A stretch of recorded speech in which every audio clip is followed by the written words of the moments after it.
Monsters, creatures, legends. You know them. You slay them. But do you ever get to play them? Sure, defeating a giant in single combat, solving a sphinx's riddle, or even outwitting a devil is a lot of fun.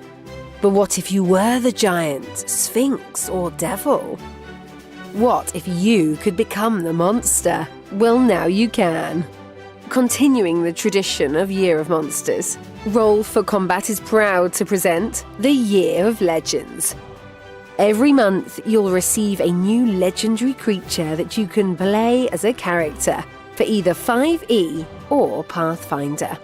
Now you too can play as a fallen angel, a stony gargoyle, a brain-eating seraphage, an ocular evil eye, a towering giant, a teeming swarmblood, a moon-blessed were-creature, a tree-like arboreal, a miraculous golemborn, an accursed lamia, an ominous psychopomp, or a riddling sphinx.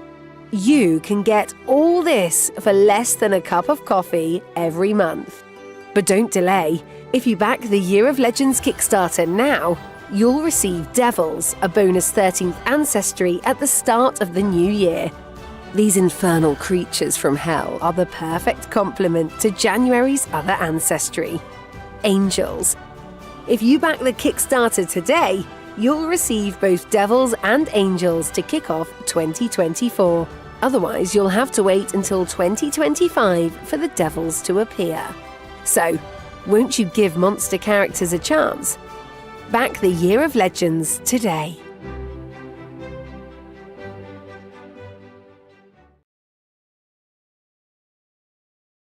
We're live. See? Hello. I said Hello, 1 second. You didn't believe You me. did say one. No, you were right. I was wrong. It was true. You're smart. I'm not attractive. It's you're the winner. I'm the loser. Cheers. So it's like, we're going live in 1 second. One, and then we're live. Hmm. There we go. So we have our emergency guest. Derik Yeah, Melinda. nothing like being second choice. Actually, you weren't even second. You know, this is the best thing. The honesty. Third choice. I don't even know. You were last choice. All right, But- fair enough. But the last choice out of like only 2 or 3 people. Right. So it's not. I was at the bottom of a very small list. Is Right, what well, you're saying. that's the thing. It's like, it theoretically, which is more demeaning. It's like you were our second choice or our last choice because there's only 2 Right. people on the list. Right, So that's it's more true. fun to say you were the last choice. Anyhow, Well, I told you last week when you were mentioning that you were maybe having some scheduling difficulties for these early shows. I said I would be happy to come on and talk about the Ranger. I said I just don't know that I have, because to be clear, everyone agrees. Everyone who knows Knights of Last Call, who knows Derik Melinda, agrees without doubt. They said Derik was the most positive we have ever seen him be on the cleric stream. Okay, Yeah. like he was excited. Legitimately about some of these feats. He thought the changes were good, well deserved, needed. It brought back, it strengthened the idea of the war priest in a very strong and compelling way. It got rid of some of the fiddly bits with the fonts, and I even liked the removal of alignment, how they did it with sanctification. I thought the whole thing was done. Yeah, you very were well. much more positive than Yeah. I've seen before. And yet your comments were still filled with, "Oh, I can't stand Derik. He's so negative." And I was like, I can't win. So I was like, anyways. Wait, our comments had a bunch that gave you like very backhanded compliments. Yeah, That oh, were yes. like Yes. they were like, well, considering it was Derik, it was actually much more positive than I thought. Yeah, I saw there was- several of those. Yeah, like the one was like Derik did really good. Steven must have, shut him up or told him to behave or Yeah. something. really? Yeah. There were Wow. also a lot of But then- people who were telling me that I was speeding up too much to try to hit the time thing and just constantly moving on to the next point before other people were done, which is true, but also we we were trying to get through a lot. Yeah. Yeah. So, but yeah, anyways, I was like, well, you know what? I was like, you can have me on, but I promise you that I might not feel as positive about some of the other changes or lack thereof as I did with the cleric. So here I am. So now Here he is for the Get- Ranger. And get you've ready. already done a stream based on the Paizo blog, which Right. you would think maybe this stream will be very different because we have everything, because the cleric blog was very different than having everything for the cleric. But it won't, because actually the Ranger blog really showed off most of the biggest changes for the Ranger. And we can obviously talk about those changes, but because it's not quite as long of a length of changes as they had for the cleric, as a result, we can also kind of talk a little bit about why that may be, for me, a little disappointing. Yeah, and we have a super chat that we'll get to when we get to that feed about Warden's Reload, so I'll make sure to ask you about it when we get there, but I'm acknowledging, William Brandis, that we have this chat. But there's one now that is not about a later Ranger feat, so I'm going to ask to do it right now. Lord of the Unfinished Project wondered, are the 4 other classes, Mega Summoner, Inventor, and Gunslinger, going to be remastered? I mean, there's actually more other classes than that, because there's also Psychic and Thaumaturge. Paizo has not stated one way or the other what their plans to do are for that. I'm sure it will depend on their overall goals, like the number of new books and classes that they want to get out, and like the health and like lifespan of the remaster, what they do there. Yeah, they're not going to have a player core 3, are they? They haven't said that they are. Okay. They didn't say we will never do a player core 3, and they also didn't say we will definitely do one. So we don't know until we find out. I would assume no, because of the fact that the if it's not in the core, then it's not a core. I mean, right? But there could be like a advanced players, but this isn't the advanced players guide, but this, because it's actually Secrets of Magic guide. To be clear, that is not in the core. To be clear, they are already starting to push the boundaries of what the concept of having a core book means when there's another one of them. So it's kind of like, this is the core book, but is it the right core book? Well, no. There are 2 core books. What kind of starshipper do you have that has 2 cores? 4 core books. Yeah, no, that's fair. No. Player core, though. I'm saying player core. Okay. But they defined the core, just like we defined the core back when we started, the 4 table legs to be like the core rulebook, the Game Master Guide, the Bestiary, and the Advanced Players Guide. We just said those are the 4 table legs. Everything else you can add if you want a particular kind of flavor or style. So they defined the core to be these 4 books. And those are the 4 table legs of the remaster. So it would be a little odd if there was like a 5th table leg that was kind of like added retroactively. But I like the idea that everything is just core now. And like, that even if they come out with some new book, it's like Mwangi Expanse core. You're like, what? Mwangi core. Mwangi core. It sounds it's a whole new type of. They can change the Howl of the Wild to Wild core. Yeah, exactly. The whole new type of music scene. Mwangi core. Absalom core. Anyways, anyhow, let me do my spiel while you figure out whatever the heck you're figuring out. Anyhow, it's solved. It's figured out. Good. Yeah. Here's the remaster schedule. I can't believe it. It seems like time has no meaning. Time is like every day I wake up and then next thing I know it's dinner time. I'm like, what happened? Where did the day go? Clocks are melting. There's a stream. Well, there was a time change. That doesn't help us out. Yeah. It was a time change. And by the way, everyone thinks that it has to do with farmers, the daylight savings time. I thought it had to do with candle wicks. God, you're all wrong. Oh. It's everyone's wrong. There's actually a book on this, and I will just dispel this and actually go back to the regular. Was it to like save energy during World War One? That's one of the World War II. But yes, because we've discussed this before. There's 2 reasons. One, to save energy during the war, so that you were awake during daylight hours, because there was massive conservation during the war effort for like fuel. And 2, for safety, because in many states there was back in like 72, there was a whole bunch of kids that were killed. Hit by a car because it was dark when they went to school and they couldn't see them. So, now all kids get driven to school. Well, this was back in the bus. Well, that's not true. But back what happened is that states were changing the times for when school would start to daylight hours, which was messing everyone up because there was no daylight savings. So it was done for a combination of, and it actually still is for fuel because actually you use less energy if you're awake during the daylight. So it's for fuel and for safety is the long story. And this is, people think, oh, it's the United States. Every country in the world has this issue, and they all fight over daylight savings. And not Arizona. No, but because they have a lot of daylight. But I'm talking about countries, and then Arizona's not a country, by the way, Derik. How does Arizona get more or less daylight than anything else at a similar latitude? It's not a similar latitude because look at where the have you been to Arizona? It's like always sunny there. It's crazy. But that hasn't. What? That doesn't change the time. The fact that it's the sunny weather. No, it does because Mark and I are exploding. No, your heads are exploding because it has to do where it's located in the country. For example, the time it gets dark here in New York is not the same time it gets dark in Pittsburgh because it's an hour later because it's so far west.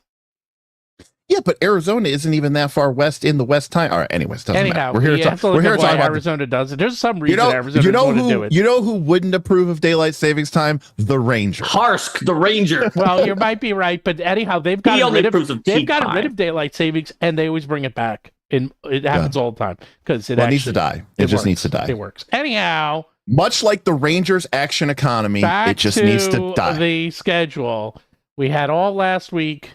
And we got this week, we got Ranger, we got Rogue. I don't even know who's doing Rogue because we got to find someone quick. And then we have Witch, which is being done by Jess, and then Wizard by Anton, and then Anto, and then GM Core with the Rules Master, the Rules Lawyer, the Rules God. He hasn't been on the show in a long time. He's too big and famous for you now. No, it's because he's available on Tuesdays and not Wednesdays, and we're usually on Wednesday. Oh, well, I'm going to go out here and say this. I think Rules Lawyer has taken the crown from Nonat. Well, to be fair, Nonat. Oh, Nonat has had a lot of, we all know about his health. We all know about his personal issues, health issues. I'm just saying. Rules Lawyer has been hard at it. He has been. Grinding and has reaped the rewards. And I think a lot of people have come to view him, especially in this sort of new wave, right? Maybe like the original wave, like 2019, 2020 Pathfinder people. I think Nonat was the big, he was. Certainly when I started, Nonat was the big thing. But now I think in this new OGL, post-OGL wave, I think now it's a lot of people who view Rules Lawyer as sort of being the de facto leader of the space. Can't they both? Be the leader? No, I think everybody can. Well, in theory, yes, but in reality, you're only going to watch so many videos and you're only going to watch so many hours. So in a way, we're all competing for the same clicks. That's true. So, all I know is Professor Dungeon Master said roll for combat is the 60 minutes of role playing, and he said that many times. So, and Derek Melenda at Knights of Last Call is the TMZ. TTRPGs. Yeah, if TMZ also spent half of their publication, does amazingly well. So I don't even think you're TMZ. Yeah, no, that's what I'm saying. You're giving me way too much credit there. You're more like the Entertainment Tonight. Does that still exist? Probably. No, except half the things I do videos on, nobody cares about or watches. Which is Entertainment Tonight because I think it's on, but no one watches it. All right, we've established that my channel is bad. Thank you. No, it's not bad. I watch it all the time. I can't wait to see the thing tonight. We're having our special stream. That's right. Anyhow, real quick. Right. Wait, we got to do our thing.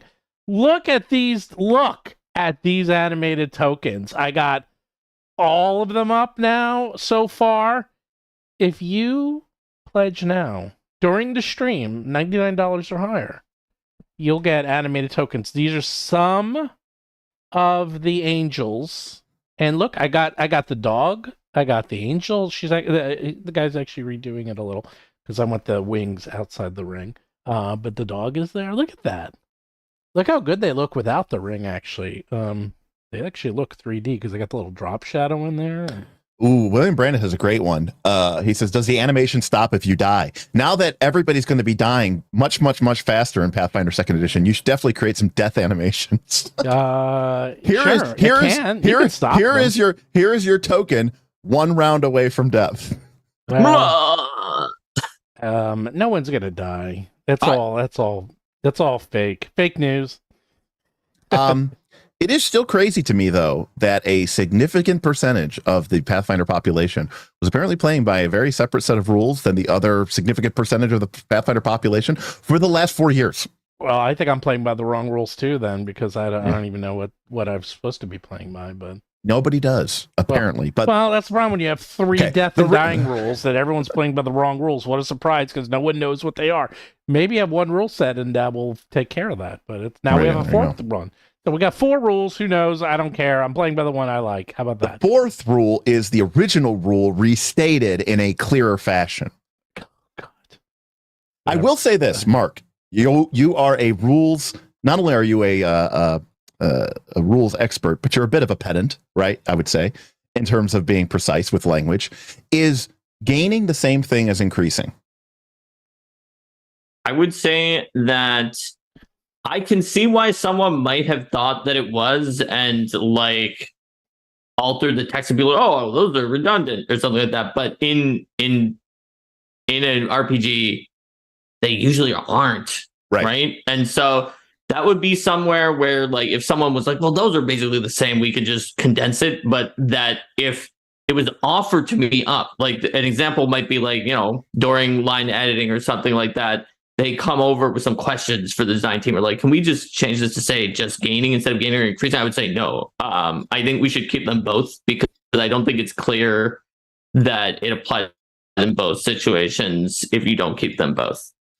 Now, that said, changes also can get made without coming back to ask a question due to uncertainty. So, like, the process is not, especially when it is as big of a project as that, is not as regimented and always having all of the different steps of things as you might think. So, right. And by the way, further proof that Mark and his group of MIT graduates, I'm sorry, some of them went to Cornell, are smarter and better than you or I. Not only do they not play Pathfinder 2nd Edition with the grid, despite playing with all the rules and positioning, they also apparently have been playing by this quote-unquote new school, old school, hardcore death mode for the last 4 years or whatever, and no one has ever died, Mark? Nobody? That's correct. I did kill the goat, ladies and gentlemen, the goat. Someone during the play test. Oh, okay. Due to using, but that was during using playtest rules during the playtest, due to like an extreme plus encounter, when the PCs like aggroed 2 encounters that combined, including the final boss, and the final boss had a death effect if it brought you to 0 that then turned you into a shadow dog under his command. And I let Luis play his dead character, and he knew to go after the monk that Mike Sayer was playing that always ran away, which when I was playing my adversary, since they've never fought this party before, they didn't always know it was worth it to chase that monk, which was usually seemed like a waste of actions. But Luis had his hound like chasing down that monk, almost killed him, and they had to go grab Linda, who was working on organized play until like 11 because we were at the office, to bring in her character who had also been missing for this extreme plus encounter, and she was their only healer. So, all right. Okay, so outside of that, way too long. A few quick things. First of all, my very first game in Pathfinder ever, I killed Perrim. So there you go. And that was within an hour of playing. Second of all, Mark and Linda played with me PF2. I mean, Pathfinder Society. Mark had the most overpowered healer ever built in the history of Pathfinder. It was a basic healing cleric. And by that you mean a cleric who had access to the spell heal. Oh, that's all it was. But and like the healer archetype, like every archetype, everything possible. What? I was level 1. Level Steven, 1. You're just making up lies. No, but then remember, I didn't have any archetypes. But but you did get you had a superpower healing, and I dropped. It was just regular heal. Steven, that's what heal does in this game. I put the healing hands cleric feat as my feat. That's the only thing I did. It was one of the basic healing feats. I remember how far you dropped, and I remember you saying, this character is basically, like, there's no way for this character to drop or, like, not get way to heal.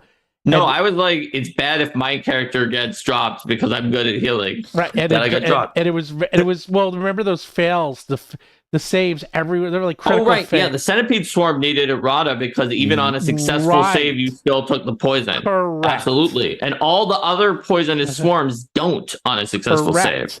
That was nasty. Another errata. I found something like 30 erratas on Pathfinder 2nd, and that was you're right, Steven. when it came out. I know I'm right.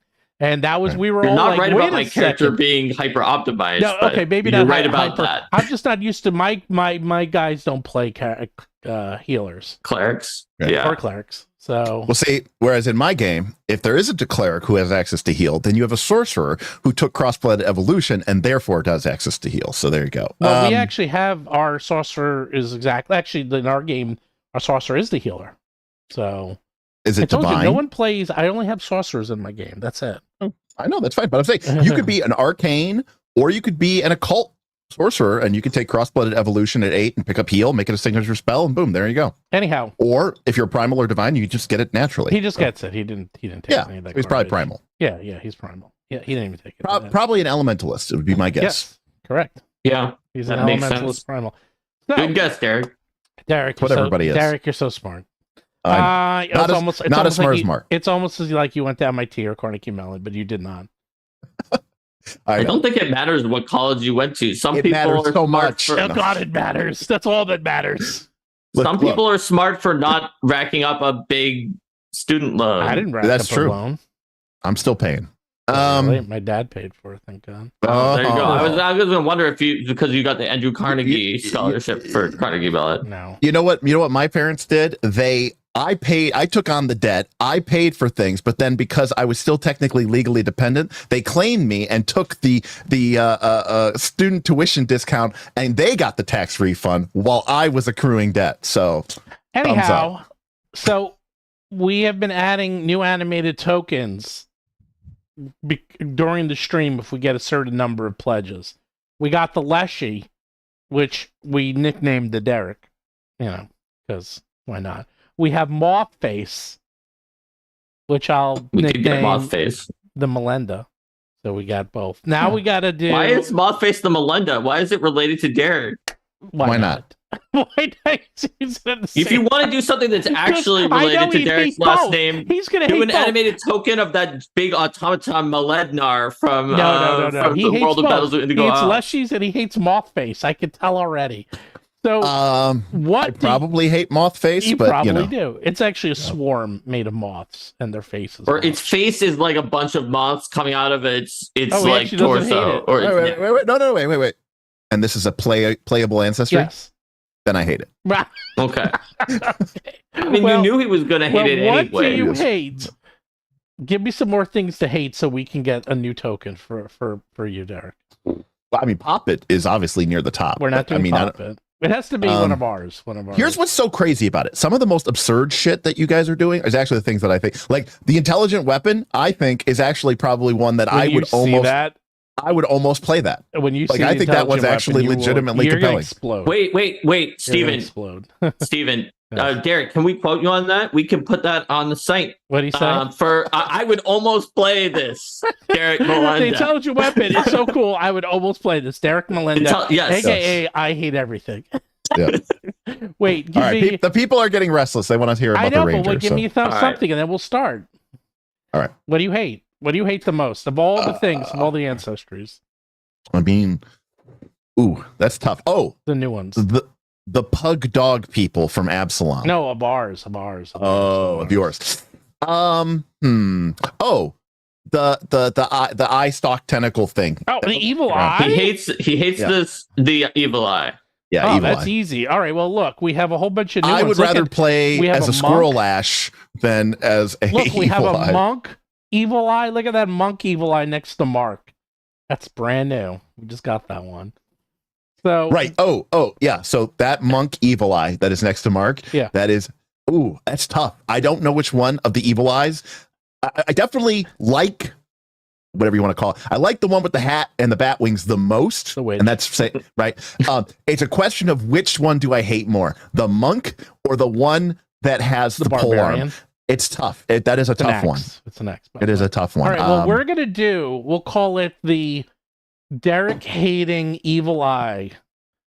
We'll make it based. Oh wait, hold on. The Derik hating evil eye. I'm gonna define this Derik hating evil eye for us. Okay. Mark's writing it. He's gonna make it for you. Yeah, I'm almost writing the art brief for it right now because it's basically going to be a wizard with a poppet familiar. Oh my god! It's gonna be an evil eye and a little poppet riding on top of the eye. Oh my god! You'll be able to see the poppet waving to you or something like that in the animated art, something like that. Just this little poppet with the toy poppet. So the tiny, the tiny little toy poppet familiar is gonna be riding on the evil eye. Or you could go the complete opposite. Make the poppet big, and then the evil eye rides around inside the poppet's stomach, and then you've created crap. That would have to be almost instead of a poppet, like a summoner with a construct eidolon or an inventor with a construct companion that they ride in. Yeah. But then it's not a poppet. I don't know if you hate it as much at that point there. Right. For everybody in chat who's saying about the Ranger, okay, listen, Steven has this thing where he needs to wait 10 minutes because it takes about 10 to 15 minutes for a bunch of people to get in here. And if we start the stream right at 0 minutes, then we get 25,000 people asking, what did he say about the Ranger? What did he say about the Ranger? Because they don't go back and watch from the beginning. We made it a little later today than usual because of the digression. This always happens. So. Like I used to do it on time and then we repeat the same questions because everyone misses the first 10, 15 minutes. Right. So we're going to start right now, but here's the thing. The goal is never talk about the Ranger. I'm not going to talk after this. If we get to 100,000, all the Ranger stuff, and we're going to do it. We're almost at 100,000. We're very close. If we get to 100,000, we need only 1,100 more. We will get, and take a look at this. Like you can see what they look like, the evil eyes. We will get it. Whoops, wrong one.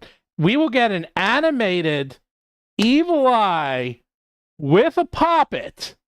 So Derik hates. We will name this heritage.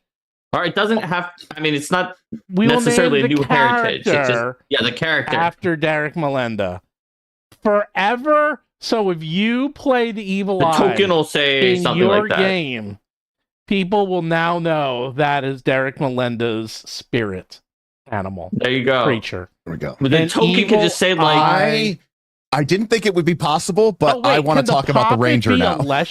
Can the poppet be a Leshy? So it's a Leshy. No, we already have the Leshy, so we need a poppet we got now. Everything he hates into one. Yeah. No, sorry. My hate is too expansive to be compressed into just one thing. Yeah.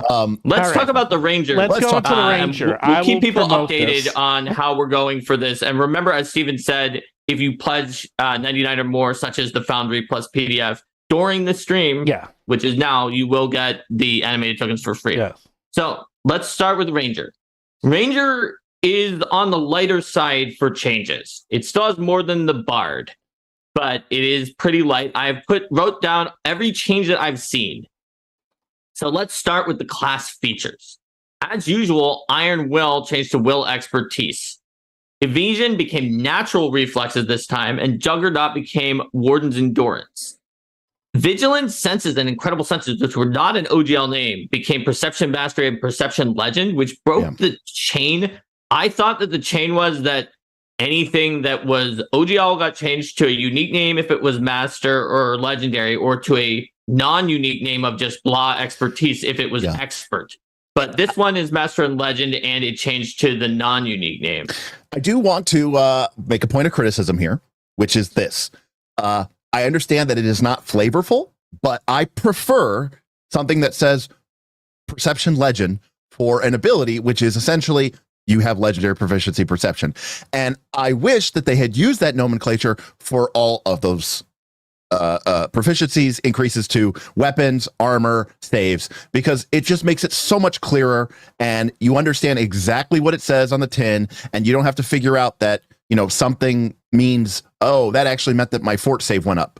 Like if it was called Fortitude Master or Fortitude Mastery, I think that it would be much clearer for everybody. And I liked that change when I saw that in the Ranger and some of the other classes, but I was like, why didn't they They didn't do this everywhere. So now you've got a mix. Yeah, you still have natural reflexes. Yeah, you still have these kind of, and so some things specifically tell you this gives you legendary proficiency, this gives you master proficiency, and other things aren't that. So that was a little, I thought that was a missed opportunity. I think that it's an interesting one. Being on the inside of the design team, I have seen that there are like multiple opinions on this that you'll find in any company, in any group of 6 gamers. Some people like one a lot. Some people like the other one a lot. It's a little unusual that they like split the difference, though. They did. They split. If they had gone one way or the other, and they said, "Look, these are all going to be very flavorful names with kind of an evocative nature of it," I'd be fine with that. Maybe I would prefer the clarity. But if they had all gone with what I'll call sterile, boring names, then I would have also preferred that. But they did. They split the difference, and it felt a little strange. So. Yeah, I am someone who has been a fan sometimes of the flavorful names, especially where they really made sense, like the psychic being like, I'm making like weird mental walls inside of my head or something like that. They give you a different flavor. But I also definitely understand the utility of having the name be the same and be something that obviously tells you what it's going to be. So I understand both sides. Yeah. So there are some of those name changes. There are those, and then some other OGL changes. Those were just for the saving throws and proficiency ranks. Trackless Step was renamed as Trackless Journey. It is exactly the same otherwise, but it was renamed as Trackless Journey. Right. Nature's Edge as the next feature that changed was now works on any difficult terrain. Instead of just natural difficult terrain. What's interesting about this is so obviously this is like a Spirit of the Ranger thing. So this is a buff, right? Before Nature's Edge only worked in natural difficult terrain, right? Roots or rocks or something, not, I don't know, debris in the dungeon, I suppose. And now it works in all terrain. Yeah, so now it works in all difficult terrain. But I find this interesting for 2 reasons. One, what does it have to do with Nature's Edge? Like that seems like a misnomer then. And then 2, it does feel like they're kind of taking, and we'll see this with the Wild Stride ability, which became Unimpeded Journey. They seem to be kind of taking a step back from like as leaning as much into the Ranger is the outdoor person. I mean, don't get me wrong, there's still a ton of stuff like terrain mastery and stuff, but it does seem like they're trying to make the class a little bit more applicable in a wide variety of environments, which is probably a good idea because I'm sure a lot of people play a Ranger and maybe never see, the outside ever in the course of the campaign. So I thought that these were good changes, but I did think it was a little strange that it feels like it's maybe moving away from the. It's interesting too, because it was only when difficult terrain came up. There's multiple other things, even in addition to the terrain, where they did continue to require you to be in a wilderness area to get the benefit. Right. But difficult terrain got simplified, maybe so the GM doesn't have to figure out what kind of difficult terrain something is, and it's easier to apply it. I don't know. So next up, Ranger Expertise and Masterful Hunter also raised the proficiency of Warden spells to Expert and Master, and not just the class DC of Ranger.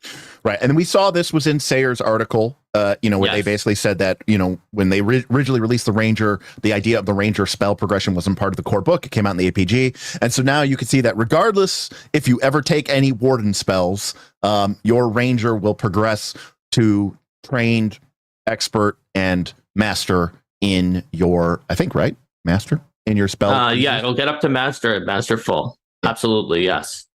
So, simple, easy, and yeah. All right. So, like Derik said, Wild Stride was renamed to Unimpeded Journey. Now you can ignore any difficult terrain with Wild Stride rather than just specific non-magical types of difficult terrain. Right. And I will add, this is another instance of where the flavor could be a little confusing because it does say Unimpeded Journey. And the first sentence says you move quickly through obstacles, whether they are tumbled stone or tangled undergrowth. Then it says, that's to me flavor text, because the second sentence says you can ignore the effects of difficult terrain, period. So clearly you can ignore the effects of all difficult terrain. For example, Mark, as you said, a crowded marketplace in a busy town. Yes. But that first sentence might give people, and the flavor of the Ranger might make people, plus the historical connotation, might make people think that this still only works in, roots and rocks and stuff like that, but it does not. You just ignore difficult terrain. In fact, you actually take greater difficult terrain and you just downgrade it to normal difficult terrain. But it works regardless of what is causing the terrain to be difficult.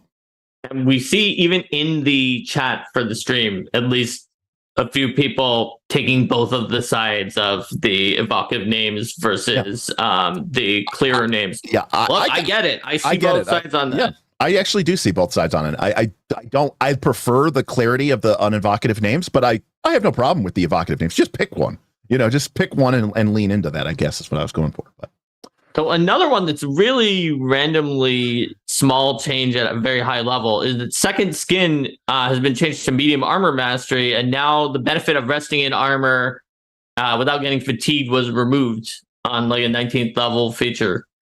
So I'm not really sure why that was removed. Maybe it was because like the D&D 3.0, 3.5 ranger could sleep in their armor, but it could have also been for something I sometimes call the ribbon paradox, where an ability seems weaker because you add a small weak benefit to an already strong benefit, and it might seem stronger without it.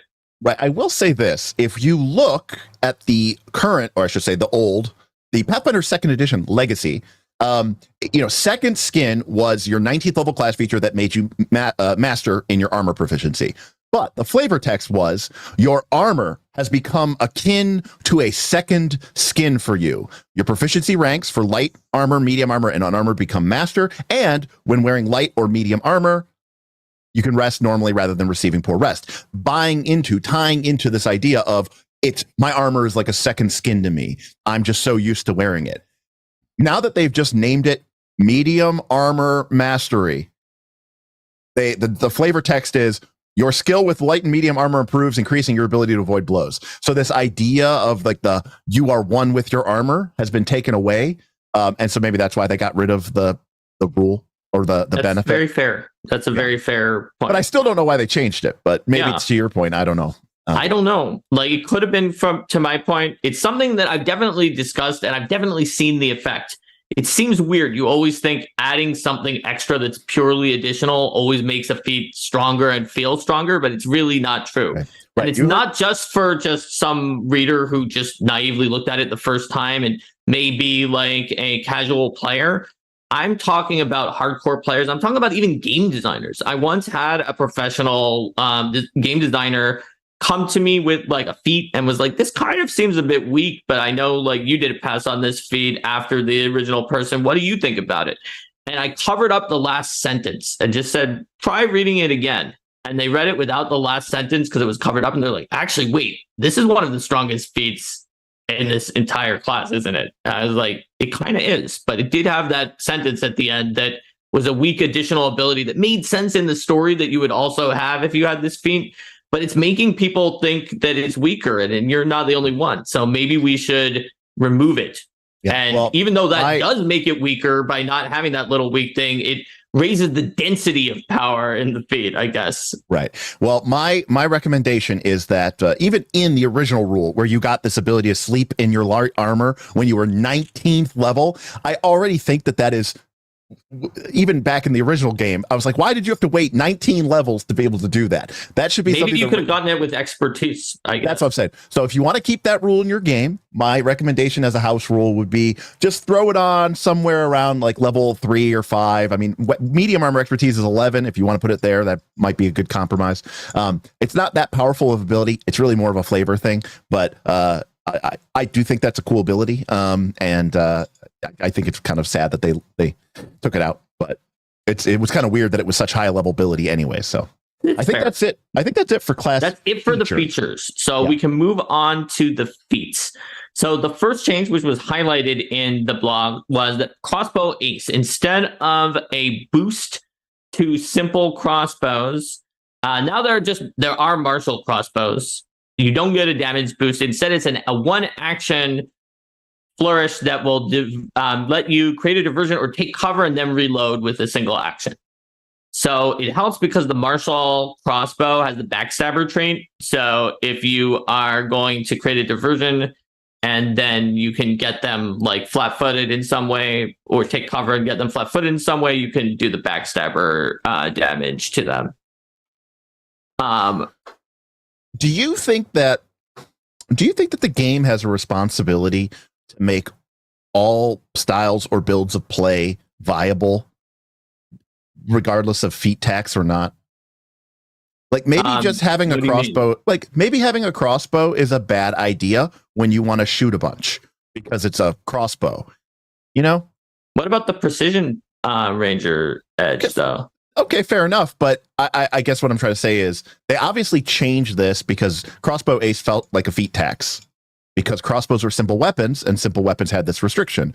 But that's part of the simulationist nature of the game, right? That crossbows are simple and bows are martial. And so now they have a crossbow that's martial. It's just to fill this feat tax gap, right? It doesn't actually buy into any sort of the established nature. I see what you're saying. Yeah. So that's a good point. That's a good question. Right. And then even from a simulationist perspective, an arbalist, which is a real thing, is literally a crossbow that like took like a minute to crank back. And it was like basically like a handheld ballista. And now you have a ranger that can do it basically for free when they take cover. It just feels a little like we're bending the rules of the simulation here. I'm all for gamism, but Pathfinder 2 has always seemed to try to straddle the line. I see what you're saying. That is a good question. I will posit an answer, even though obviously I wasn't there. Nobody told me. I don't have any insight. I think it's because the iconic Harsk has a crossbow and is a switch hitter who's moved from being only crossbow in PF1 to being like, now I often go into melee now with my two weapons, but I also have a crossbow for range. I can do whichever one I need, and I'm pretty good at both. So I think because of that fact, that's where we're at, and that maybe they wouldn't have done that if they did not have an iconic with the crossbow. That's a guess. Yes, but I don't really know. It's interesting that you said that because just today, earlier today, we were talking about this exact thing, and on my Discord, I was like, honestly, I think the reason why they have to lean into the crossbow is just because Harsk had a crossbow. See, I'm not the only one who thinks that. I found it. I said, honestly, I think this is a self-generated issue because no rangers really ever used crossbows until Pathfinder 1. And that's just because I think the iconic art was a dwarf ranger with a crossbow. And people always feel weird about giving dwarves bows and swords. So they gave them a crossbow and axes. And that felt more dwarfy. And so that kind of became the Pathfinder ranger thing.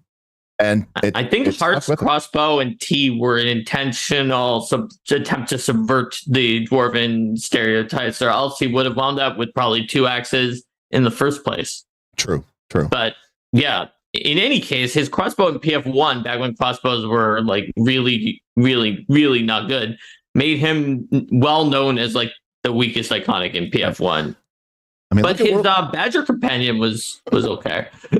I mean, look at World of Warcraft. I mean, a hunter in World of Warcraft can use a gun. They can use a bow. But how many night elf hunters do you find that have a gun? No, they all have bows. And how many dwarven hunters do you find that have a bow? Most of them have a gun. So it's like, it's just, and yes, they get like dwarves get like a 5% bonus or something with dwarf guns. But my point is, it's just part of our established sort of nature. But anyways, so people in chat are pointing out that they're crossbow fans. So it is kind of good if they get something somewhere. And but what I mean is in Ranger and not Fighter. And I guess what you're saying is it might have been in Fighter if it weren't for the iconic being in the Ranger. So I guess what I'm trying to say is the inherent definition of a crossbow is that it is this reloading weapon, right? And that in Pathfinder 2 is a problem. Is what they're, I mean, a lot of the feats we're going to talk about today, like Crossbow Ace and Warden's Reload, are trying to address this action ineconomy. This inefficient action economy of the crossbow, because it is in the essential nature of a crossbow to take time to reload. I mean, Pathfinder's already being pretty fair by letting you do it in a handful of seconds. And these feats are basically turning your crossbow into a form of a pseudo bow, where you can shoot it a bunch in one round while doing other things. And I just wonder if, like, does that, in the name of making the crossbow more of a appealing game mechanic, are you taking away from the essential nature of what makes it a crossbow? That's a very good question. I think that you sort of are, and we sort of already have by making it be reloaded just with one action instead of a minute or whatever the case may be, making it feel less like Earth's crossbows were. But maybe Goldarian's crossbows have different kind of reload. Now, there could have been ways to lean into it, I suppose, where it's just like, it's very poorly future-proof, though, right? Where it's just like, you write a design guide that says, one of the top 10 commandments of the entire edition is thou shalt not create action economy that helps you reload faster. No one can like grab it for you and reload it. For sure, no flourishes to reload while doing something else. It will always cost you an extra action or more than one. And then you do a math spreadsheet and make the damage like way higher on the attack. You could do that, but it's super unfuture proof because the moment somebody makes something that actually does those compressions too, now it's just compressing and the damage is way higher. Just don't do those compressions. I'm just saying, like, I think crossbows, in my mind, if I would have done it this way, crossbows would have been like reload 1 and been like, D12 damage, just like big, huge damage numbers. And have like maybe more feats that lean into this idea that the crossbow packs more punch because historically they did. That was sort of the thing that you sort of paid for a price for it. Again, it's not really a gamist issue in terms of mechanics. They made the arbalest better, so you're going to take that now if you're a ranger. And then you don't have to take crossbow ace. It's not like a mandatory feat tax anymore. Instead, it gives you a free reload if you take cover or create a diversion, which you probably were going to reload anyways. So why not get more bang for your buck, right? If you wanted reloads to be able to keep up without any compression, without anything else going on, but keep up even at high levels with damage from making fewer attacks against a variety of ACs, one of the issues is also that you would wind up running into other problems with quick drawing and other techniques of getting multiple weapons out, where reloading is like, well, I'm not going to reload it. I'll just keep drawing more of them that are already loaded in my pocket, which like no one would actually ever do. Oh, this is the Pathfinder 1 gunslingers having all of the guns hanging on them by ropes issue, right? All of which were loaded. But so like you could wind up getting into a situation with that if you wound up trying to balance the damage and the reload. So you're just in a bit of a bind if you're like, there's this thing that is making it very, very strong, but with a big, strong restriction. And now I have to basically be a watchdog for that restriction anywhere, any place in the game. So I get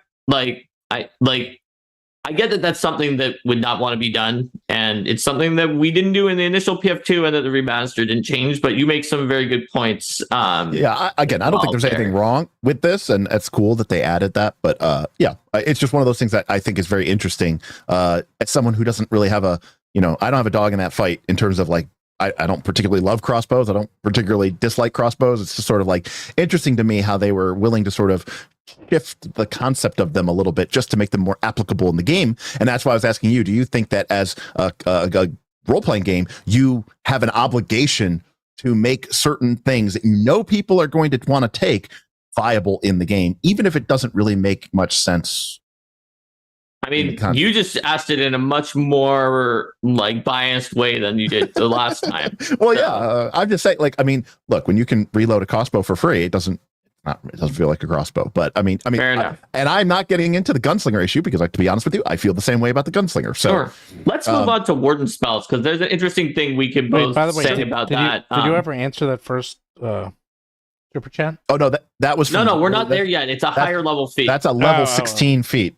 It's tied into this whole thing, but it's at level 16 feet, which is also probably tied into why one of Derik's own buddies put that question in there about it. Was it his own buddy? Was it a plant? Did we get a plant?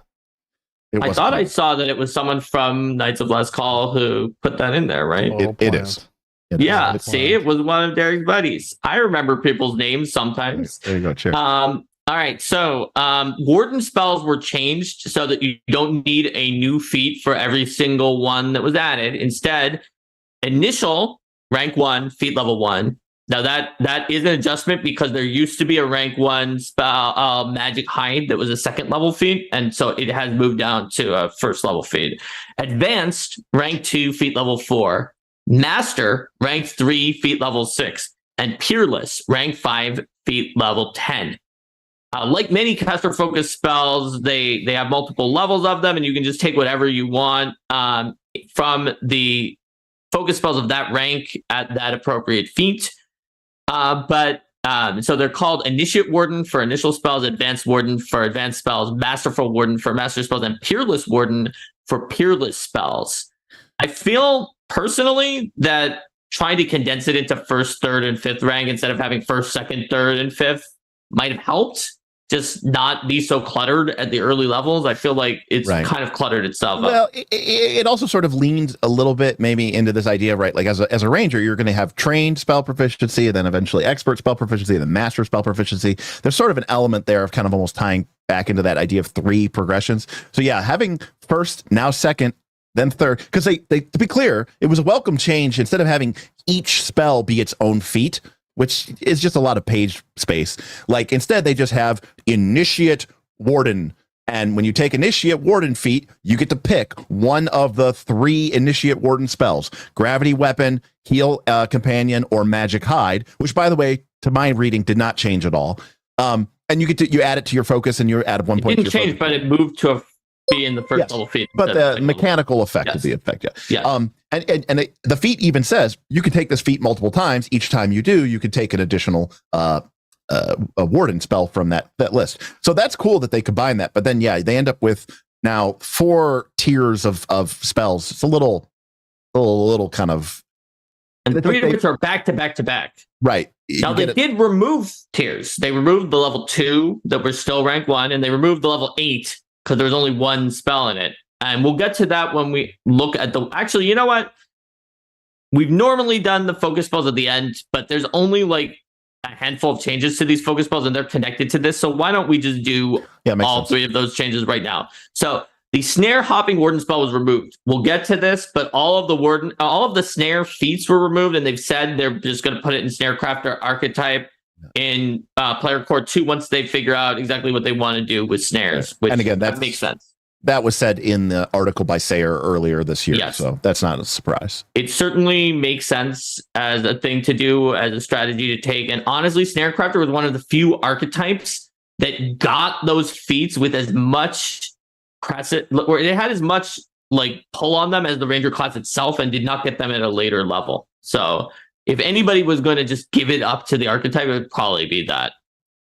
So then Ranger's Bramble did not have a change, which was significant because it references Entangling Flora instead of Entangle, and Entangling Flora did have a change, and to just be a gigantic area that even if there's no grass at all, that you entangle everything. But Ranger's Bramble still only entangles in spots that have flora in them. So that's worth noting due to the fact that the spell that says it is as the effects of this except has changed, but it did not. And then the last change is the way that they got rid of the 1 4th rank, 8th level Enlarged Companion, which used to give you a huge animal companion. Now they created a 2nd rank version of it that gives you a large animal companion. So when you get that at level 4, it will make your animal companion large with the effects of enlarge, which includes like reach and some penalties. At level 6, if you take mature animal companion, now your enlarged companion feat literally doesn't do anything if your companion became large from mature animal companion, because it has no effect on creatures that were already large, including not getting reach or the penalties. But at level 7, 1 level later, it will now go up to rank 4 and let you turn the animal companion to be huge. So it has some interesting edge cases where you may want to retrain it out at 6 and then retrain it back at 7. But I think it was still a good way to remove what would have otherwise been an entire set of focus spells at level 8 just for 1 spell. And like I said, I think if they could have condensed it even more, I love the condensing they did to put it into 4 instead of 6. But if they could condense it to 3, I think that would have been exceptionally effective at not cluttering up the low levels for plus, them. And I think having, like you said, the progression being 1, 3, 5, there's like a sense of space and distance in the game design. Sorcerer, I think, is exactly the same, isn't it? Those 1, 3, 5. So what level 1, level 6, and level 10 for the 3 bloodline spells? When do you get advanced bloodline? Is it 6 or 8? I thought it was 6, whereas wizards get theirs at 8. Let me check. Maybe. So advanced is Check. 6, and yes, 1, 3, 5 is exactly sorcerer. So yeah, exactly, and that makes sense, right? Because it's usually like one level later than the spell slot people get their access to that rank of spells. So yeah, I like 1, 3, 5 as you suggested, Mark. So them having 1, 2, 3, 5 isn't like the most, it's not the horrible thing, but if you're going to do the cleanup, why not make it clean? So. Yeah, that's just my thought. I think it was great. It's great what they did, and they could have even done more. So Lord of the Unfinished Project said, Boondock Saints, it was one guy with 6 guns. It was a fire flight.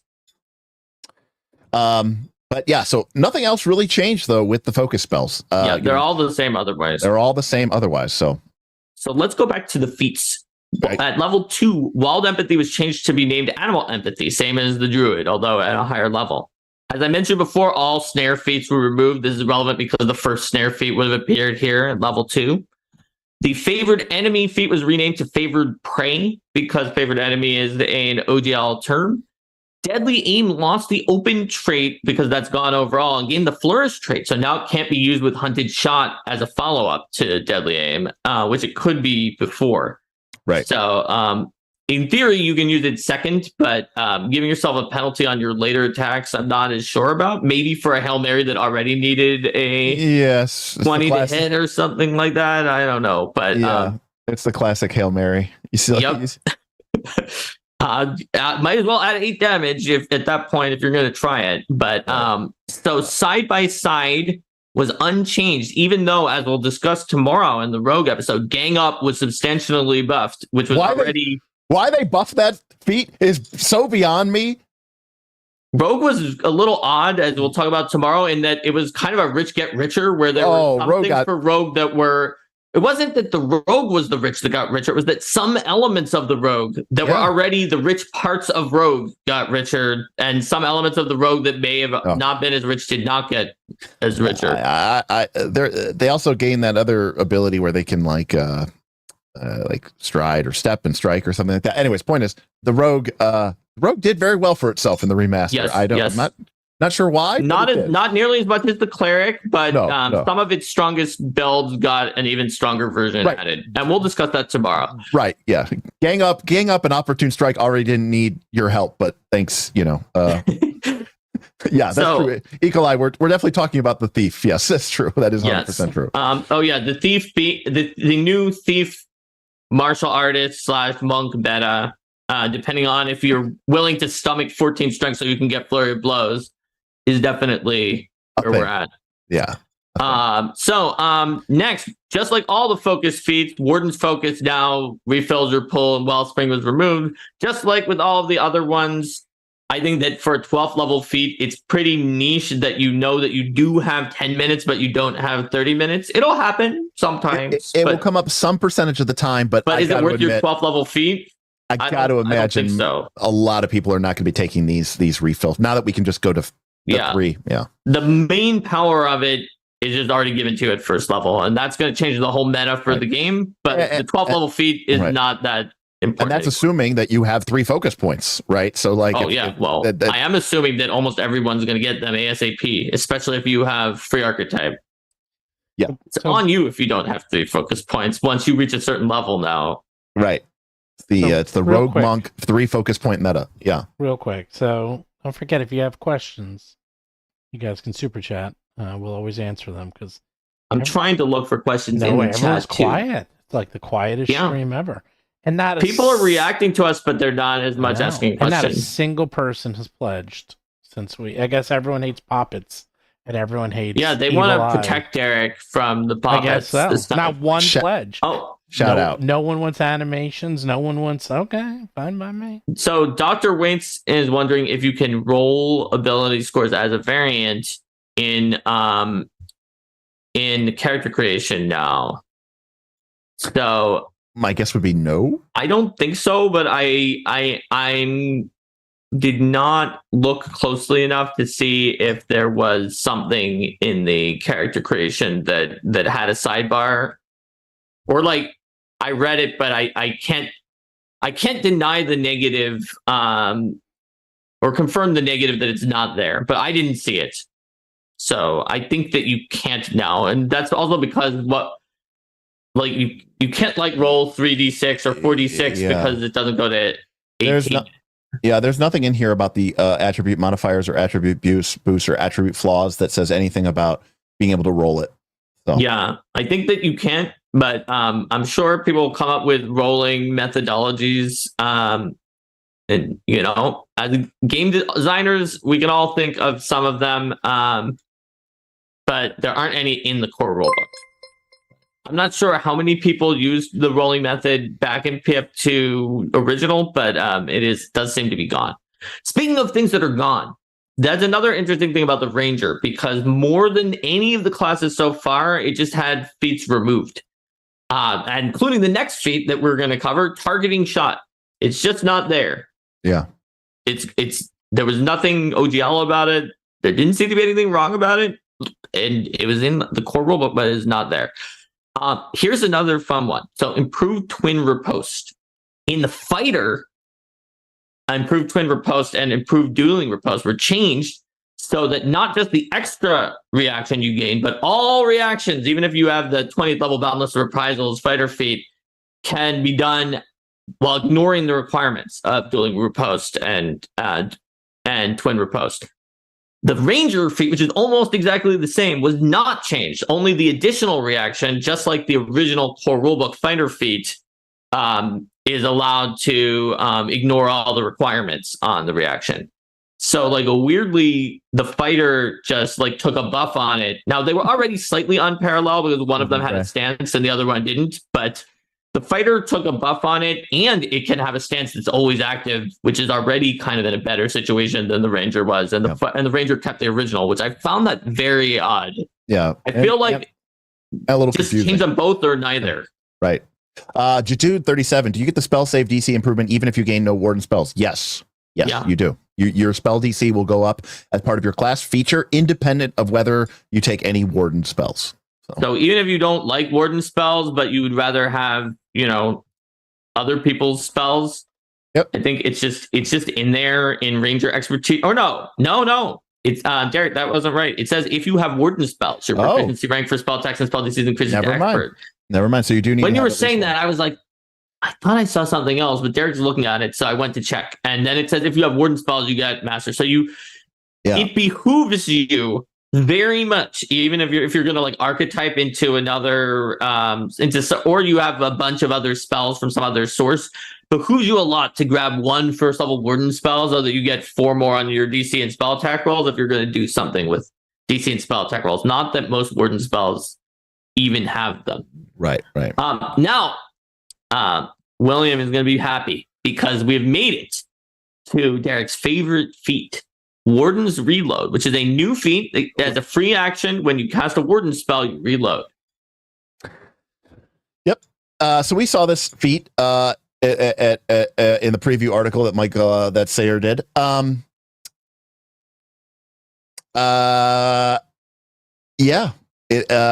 You're level 16. It's pretty late in the game. I think kineticists are summoning, or they're about to summon, or they already are summoning miniature suns. I think that's 18. Okay. Wizards are 1 level away from being able to stop time and wish, but hey, you can reload your crossbow. 19. You can reload your crossbow real quick. So yeah, cool. Awesome. Excellent. It's, by the way, still an interact action too. So that's going to definitely provoke trigger reactions. That's cool. It's not a flourish. So there is that. Yeah.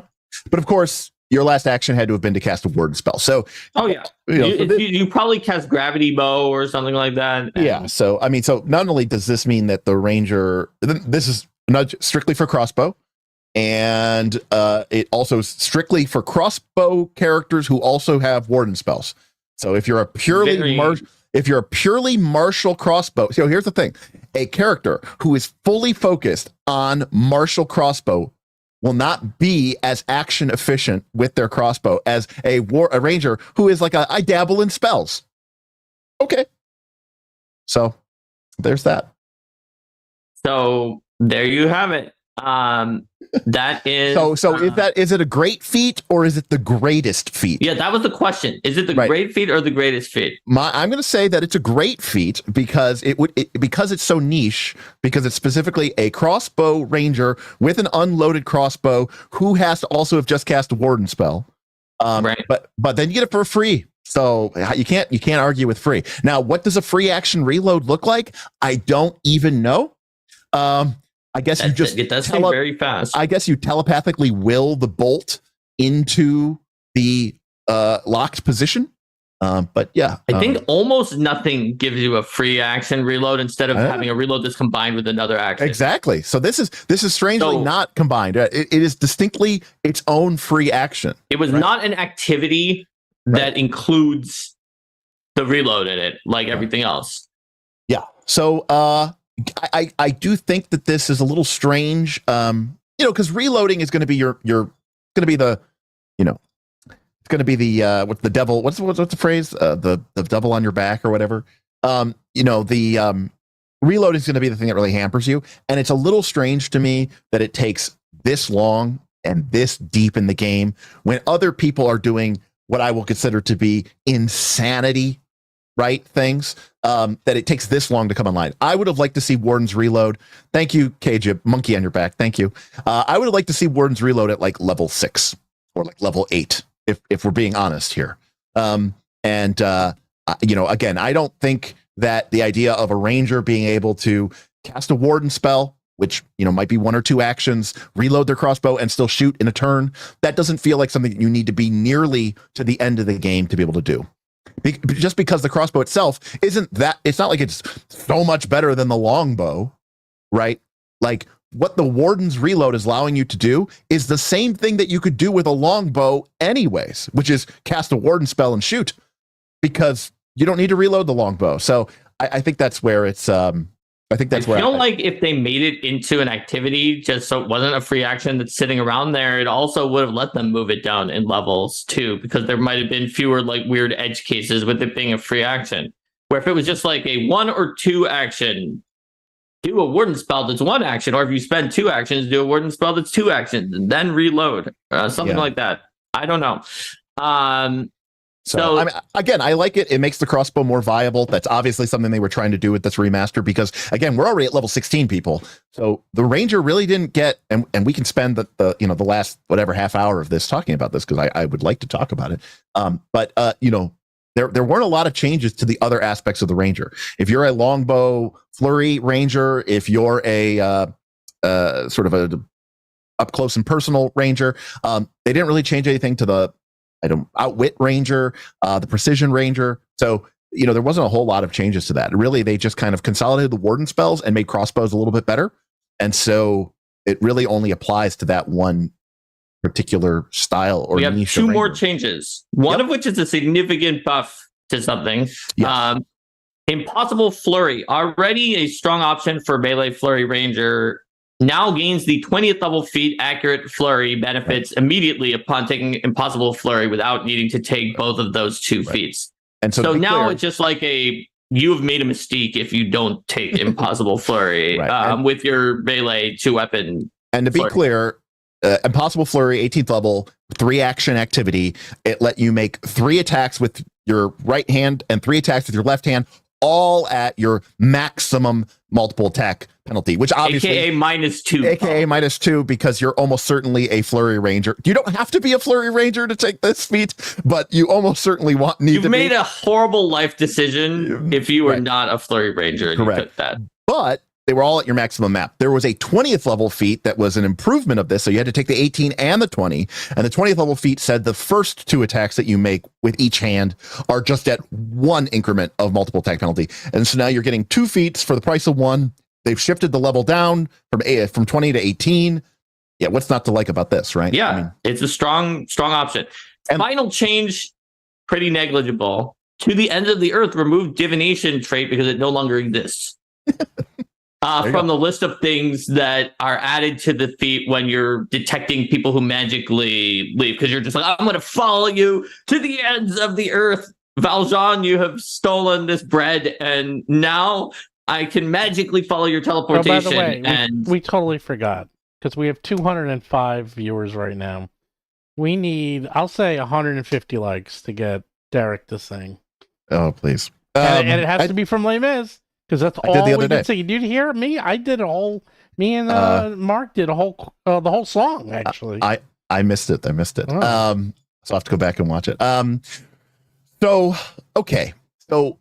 So King Fate, I don't remember where, I can't recall the article's exact text, but I do recall reading either in that Paizo blog or maybe something from Twitter from Luis or something, that they were going to try to remove or at least minimize the dependency of so many of the ranger abilities on you having used on your hunt prey. I don't remember reading that, and as far as I can see, not a single one of those dependencies was removed, as far as I can see. Right, and again, I distinctly recall reading this. King Fate also seems to have remembered reading or seeing this somehow as well, or maybe we were both informed by the same wrong source. Is it a Mandela effect where people wanted it, and then people wanting it became people saying that it was going to happen, and then that was then reported as someone said it was going to happen, and then you read that? Right. It's possible. I will say that is absolutely what I wanted to see. I find hunt prey to be an unacceptable action tax, and I don't think it gets any better or it gets fixed here.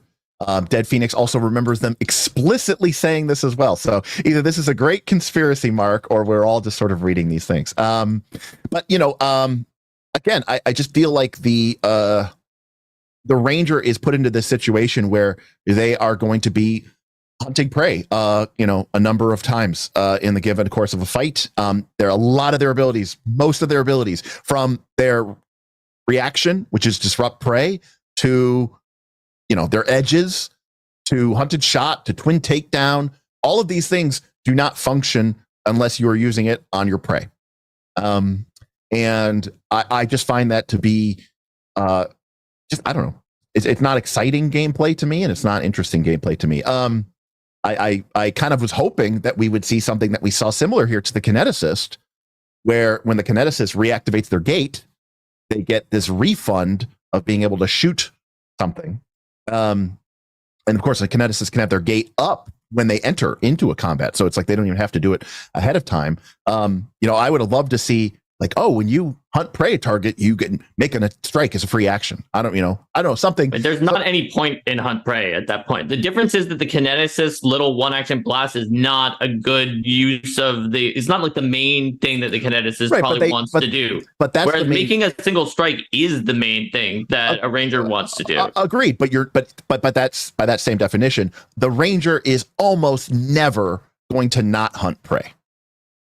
If you don't hunt prey, you're basically saying my class features and my class feats are basically not involved in this game. If you were tracking or scouting the enemy, you can start with hunting the thing that you were tracking.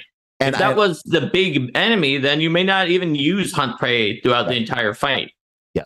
Now I will agree. I think the combat difference of the ranger hunting prey before the fight starts is very compelling. I'm just, I don't know how many people out there in Ranger Land are playing in games where it's something that's coming up a lot, where they're able to know in advance what monster they're going to need to target in that combat, and that there's a way to track that monster before you get into that fight. So again, I thought they were going to change this. They did not change it, and that was a little disappointing to me, So, Eagle Eye says, yes, just like a rogue wants to flank, you get extra sneak attack dice. The difference there is everybody wants to flank. So a fighter wants to flank, a ranger wants to flank. And yes, if you have a melee weapon, you typically need to move into melee combat with the enemy that you're going to engage with. AKA, it's something that you're doing anyways. So Elthro, I think, determined that they said that feats that were shared with other classes that required hunt prey don't need it anymore, and that was said in a PaizoCon stream. Got it. Now, there aren't any feats that are shared with other classes that required hunt prey. So maybe they had that as a design principle, but then since there weren't any feats that were like that they then didn't change any feats. That's how everything can be true, where they're like, let's go through and find those shared feats like blind fight and scout's warning and skirmish strike or whatever, and see if they required hunt prey. And then since they found that they all didn't, and they were like, okay, then we can leave them as is. Maybe that's what happened. Yeah, maybe. I don't know. Either way, I thought they were going to change some stuff, and and to that nature, I don't know. So yeah, because again, if you don't hunt prey, your ranger doesn't get their edge, can't use hunted shot, can't use twin takedown, can't use their reaction, and so you're basically at that point just a really you're just an attack bonus that's less than the fighter. So is the attack of opportunity feat removed? It never had. It never had. It had disrupt prey. It Champion more types of action, but only for the hunted prey. Champion and Barbarian got attack of opportunity at level 6, but the Ranger and the Monk never did. They got correct. They got standstill and disrupt prey respectfully, which were a little bit different, as Mark was saying, in how they worked and operated. Most notably, disrupt prey only works against the the person you're both respectfully and respectively. Yes, respectfully and respectively. So yes. For sure. I think, Derik, it sounds to me like you would have liked Hunt Prey more if it came built in with Monster Warden, where you get to make a recall knowledge or do some other action while you're hunting them. Maybe seek, or maybe you get a free seek or recall knowledge on them. So I will give you an example of a house rule that I made in my Abomination Vaults game from last year or something. We had a Dwarf Ranger, Precision Ranger, who used a two-handed axe. He had a crossbow, but he was a strength build, and he had a two-handed axe, and he kind of went in, and he had hunt prey. And what I allowed him to do is, whatever prey he was hunting, I treated that, as long as that was his hunted prey, I treated it as if he had prepared aid, so that he could use his reaction to aid somebody who was attacking his hunted prey. And I was inspired by the scene from Two Towers where Legolas is standing on the wall of Helm's Deep, and he's telling the other elves that the Uruk-hai's armor is weak at like the neck and the shoulder or something like that. So I like the idea of like the Ranger is hyper focused. He's yelling out. He's part of this team, and he knows how to take his prey down. And so rather than the Ranger have to sort of use an action to prepare aid, that he's basically getting that refund in the hunt prey. So I mean, I could see that as a cool low level Ranger feat too, where it's just like when you use hunt prey, you prepare to aid. Sure, yeah, I could flat out be. I know you gave it for free, but right. That could flat out be a feat. I think it would be a good one that fits with a lot with the theme and the lore of the Ranger. So it would be a solid feat. Yeah. So King Fate said in a super chat, edges should be universal, flourishes be hunted. I'm not sure what flourishes be hunted I don't know what that means either. All right. Fair enough. Eagle-Eye says, I feel like I'm whining, because I have to use up one action to play your class as intended. It's one action, bro. Eagle-Eye, that's a great point. Very articulately made. Couple things. Number one, if you're fighting more than one thing, and the thing that you're fighting dies, which hopefully it will, you're a Ranger, you're supposed to be shooting and killing this thing, you may have to spend your hunt prey again. So you might have to burn 1 or 2 or 3 actions. So you're potentially looking at 4 rounds of combat, 5 rounds of combat. So you're only getting 12 or 15 actions. So you're using 2 or 3 of those. But you're right. You do have to spend an action in order to use your class abilities. But the fighter doesn't, right? The wizard doesn't. The sorcerer doesn't. So why does the ranger have to do that? So.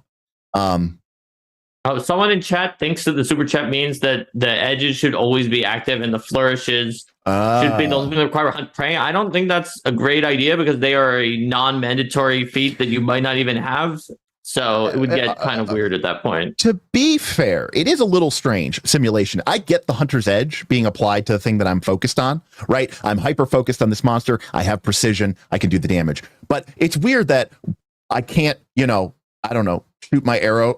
I really hate that monster. I could shoot my arrow twice. I forgot how to shoot two arrows because it's, not my hunted prey. So I could see a world where hunted shot or twin takedown could be used regardless. But you're talking about the opposite of what they said. I'm saying the opposite. I could see the opposite. The opposite kind of could make sense to me. Right. But the one that they actually said. Right. What they said, I don't agree with, but the opposite, I think, could be made a comparison, So also I saw an interesting feat idea from Cessordrix in chat, which is a 2-action stride, hunt, strike. Oh, it's I like a that. Sudden charge. That's a great idea for a feat, I think. I think for a melee, stride, hunt, strike with your melee attack. 2 actions. I really like that as like a level 1. That's a fantastic feat idea, Cessordrix. A+. Yeah, I would be excited to use that and feel like I'm getting rewarded, and I would feel like that. I like that. You put that in there for and that's great for your great axe guy, Derik, because he doesn't need twin takedown. So his other optional first level feat or whatever could be the sudden prey charge. Yep. And it doesn't move double your speed because it's also hunting prey, moves single your speed, but it's still going to do 3 for 2. Right. But more importantly, with 3 actions, you could stride, then use this sudden prey, and then get basically another stride and a hunt and a strike and set yourself up to be able to really make advantage of disrupt prey as well. So I actually really like that feat suggestion. So Ollie is wondering why twin takedown requires melee weapons and not unarmed. So Ollie, all of those 2-weapon fighting ones require melee weapons and not unarmed because of the fact that and Ollie talked about what if you had 2 claws, they're small. It's impossible to litigate which unarmed attacks are going to be small or large because some classes or other features give you an unarmed attack that's like a D12 or a D10 that's essentially the equivalent to a 2-handed weapon, depending on where you get it. And so the 2-weapon fighting feats always will say weapons because they know that both of your hands are holding this. You do not have a shield, you don't have a bow, you don't have an open hand. Whereas if you have like antlers that do a D12 or a bite that does a D12 or something like that, then it not only, or D10, it not only is bigger than the 2 weapons would have been in the damage dice, but also your hands could be completely free or also holding a shield. So they're meant to be a boon to give benefits and rewards for people whose hands are both full with melee weapons.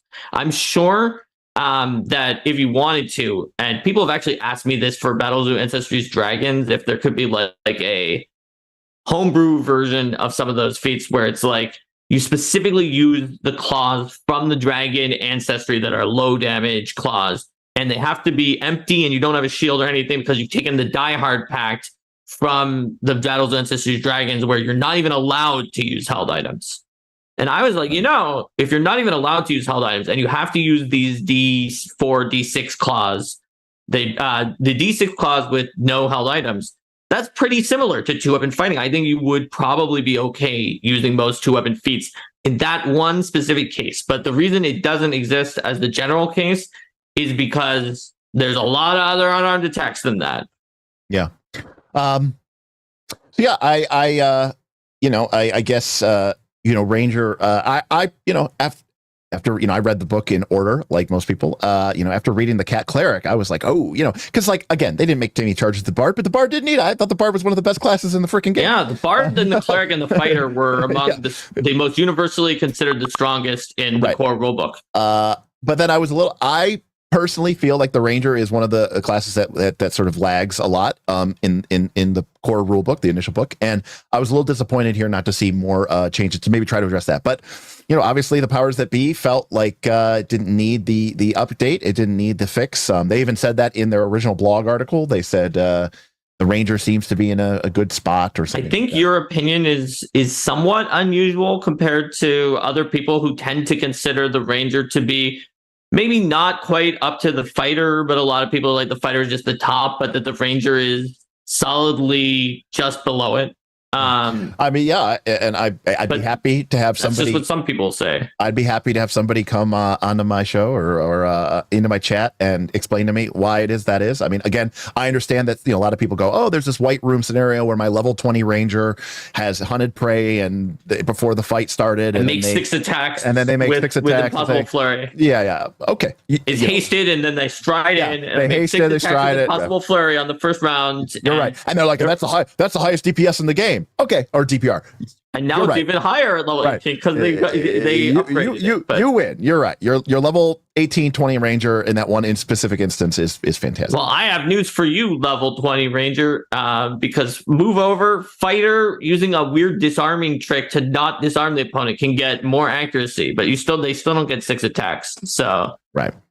But yeah, I mean it's again, it's definitely a thing. Also, another thing that we didn't bring up, that I do want to point out is that don't sleep on the feats that give your allies your hunter's edge, because it can make another martial character so obscenely strong that it rivals the it's like not as high as the contribution of entirely having you in the fight with your benefit, but it rivals it. It's like it could give you another 33 to 50% more by the way that you buff 2 other allies with the triple one, for example. So it's worth noting that too. Yeah. Fighters don't have that. Yeah, I actually, that's probably my favorite thing about the Ranger. And I think I think there's this kind of idea of the Ranger as being sort of the sort of lone, lone ranger. Yeah, lone ranger, the lone ranger. I didn't say it. You said it. I was saying the lone hunter. I like the idea of the Ranger as sort of like almost kind of like the warlord, like the martial leader who can get the group to work together. And I think the sharing edge thing and sharing precision edge across people is I think really, really cool. And actually that's my favorite part of the Ranger. So I know a lot of people pick the Ranger because they just want to numbers and attack skill border, but I think that their group aspects is probably much more compelling there.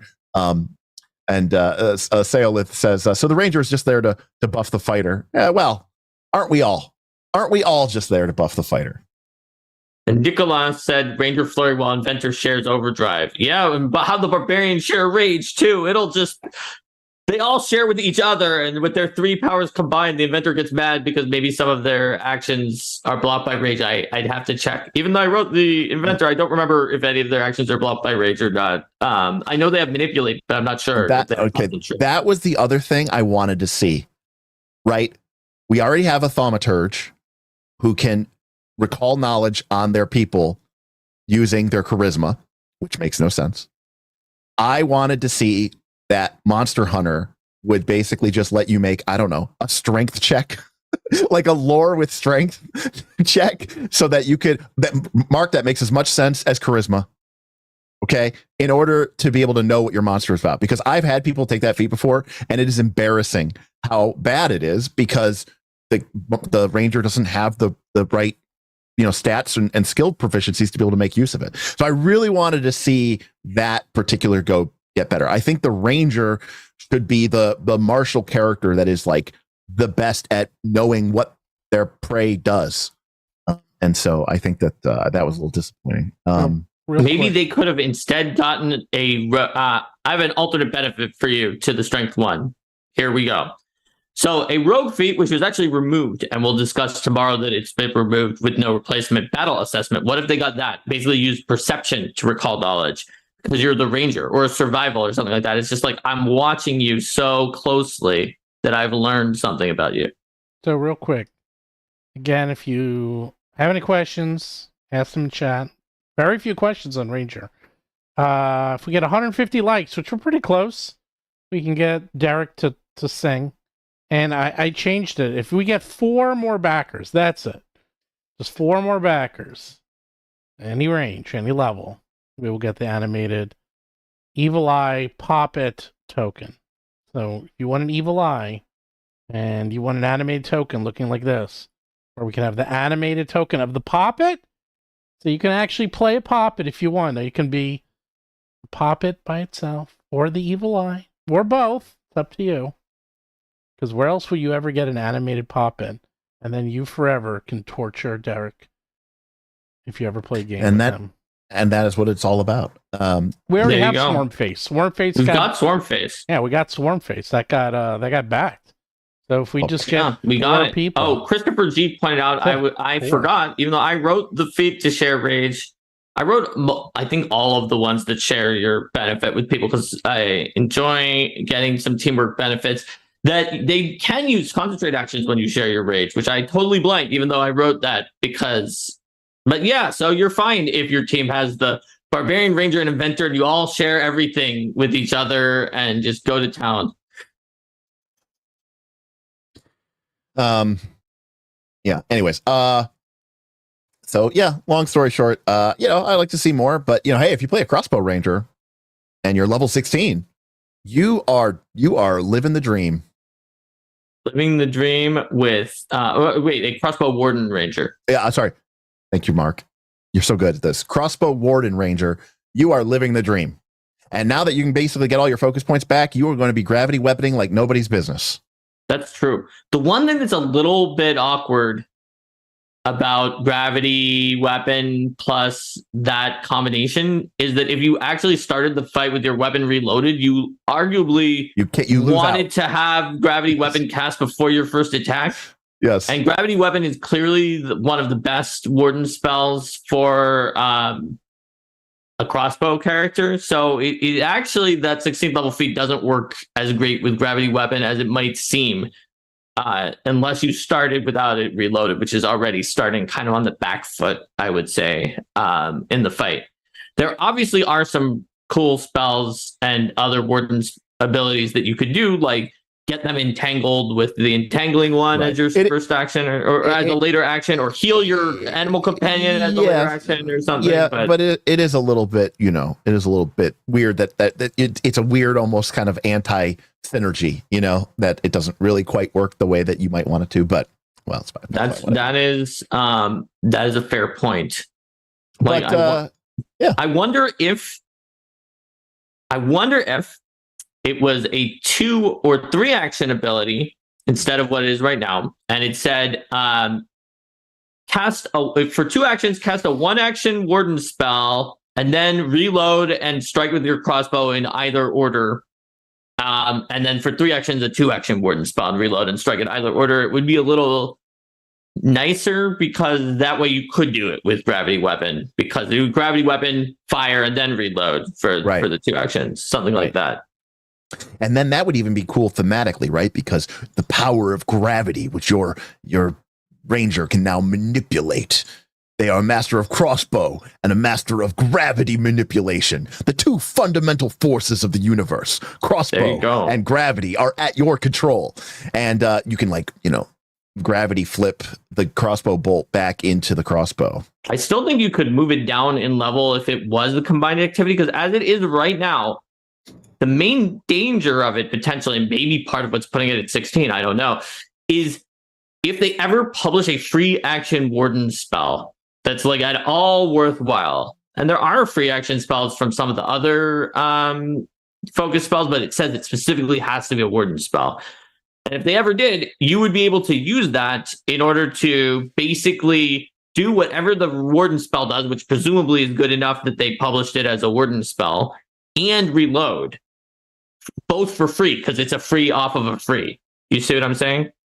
Mm-hmm. Whereas they wouldn't even have to worry about that if it was an activity like we just discussed, and they might be able to move it down in level because of the right now being free like it is probably maybe high level to future proof against free into free for like reload until you run out of focus points. Yeah. So the other thing, which I knew they weren't going to do this, but the other thing I wanted to see in the Ranger is, there's a play pattern here, right? It's called Hunt Prey. And you're kind of creating, in theory, in my mind, this idea of a hunt in the context. And when we think about a hunt, there's a reward for a successful hunt, right? Like a trophy. And so what I thought would have been cool is feats that reward the ranger and somehow when their hunted prey gets taken down. Like maybe some sort of, get to move for free, or They get to get temporary hit points, or they get some sort of bonus that sort of is representing the fact that, they declared that they were going to hunt this prey and they succeeded. And as a result, it gives them some sort of advantage that they can then carry on into the next, foe or the next combat. That's an interesting design space, but I think it's a little fraught. Sure. No, it's a little fraught because of the fact that you're like, wait, no, stop. This is mine. I need to get my benefits. Okay, well, a couple things. I was thinking anybody could kill it and you could get the benefit. So like it kind of creates a scenario where it's like, hey, you guys want to, step things. Secondly, in your point with the fraught part, that is an interesting dilemma, which I don't think I would necessarily want to go in a teamwork based game. I just like the idea that like the ranger is benefit. If I go kill the thing that the ranger is hunting prey, right? In a weird way, right now, today, you're kind of almost doing the ranger a disservice in a weird way, because now you're forcing them to have to hunt prey again. But this way, they would get sort of a benefit from you doing that, and it's kind of like the whole team could kind of gang up and take out the ranger's prey, and that might be some sort of cool way to get a bonus. I think that would be a cool feat idea, because right now, obviously, the way that hunt prey works, it incentivizes the ranger kind of being a big game hunter / they're going to be like.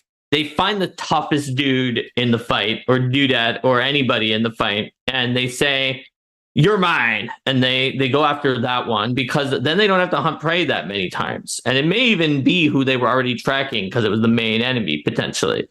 But if there was a feat that was like for incentivizing the ranger to pick off the stragglers, and it was like called like prey upon the stragglers, and it was prey upon the weak, Mark. Prey upon the weak. Well, yeah, sure. Prey upon the weak.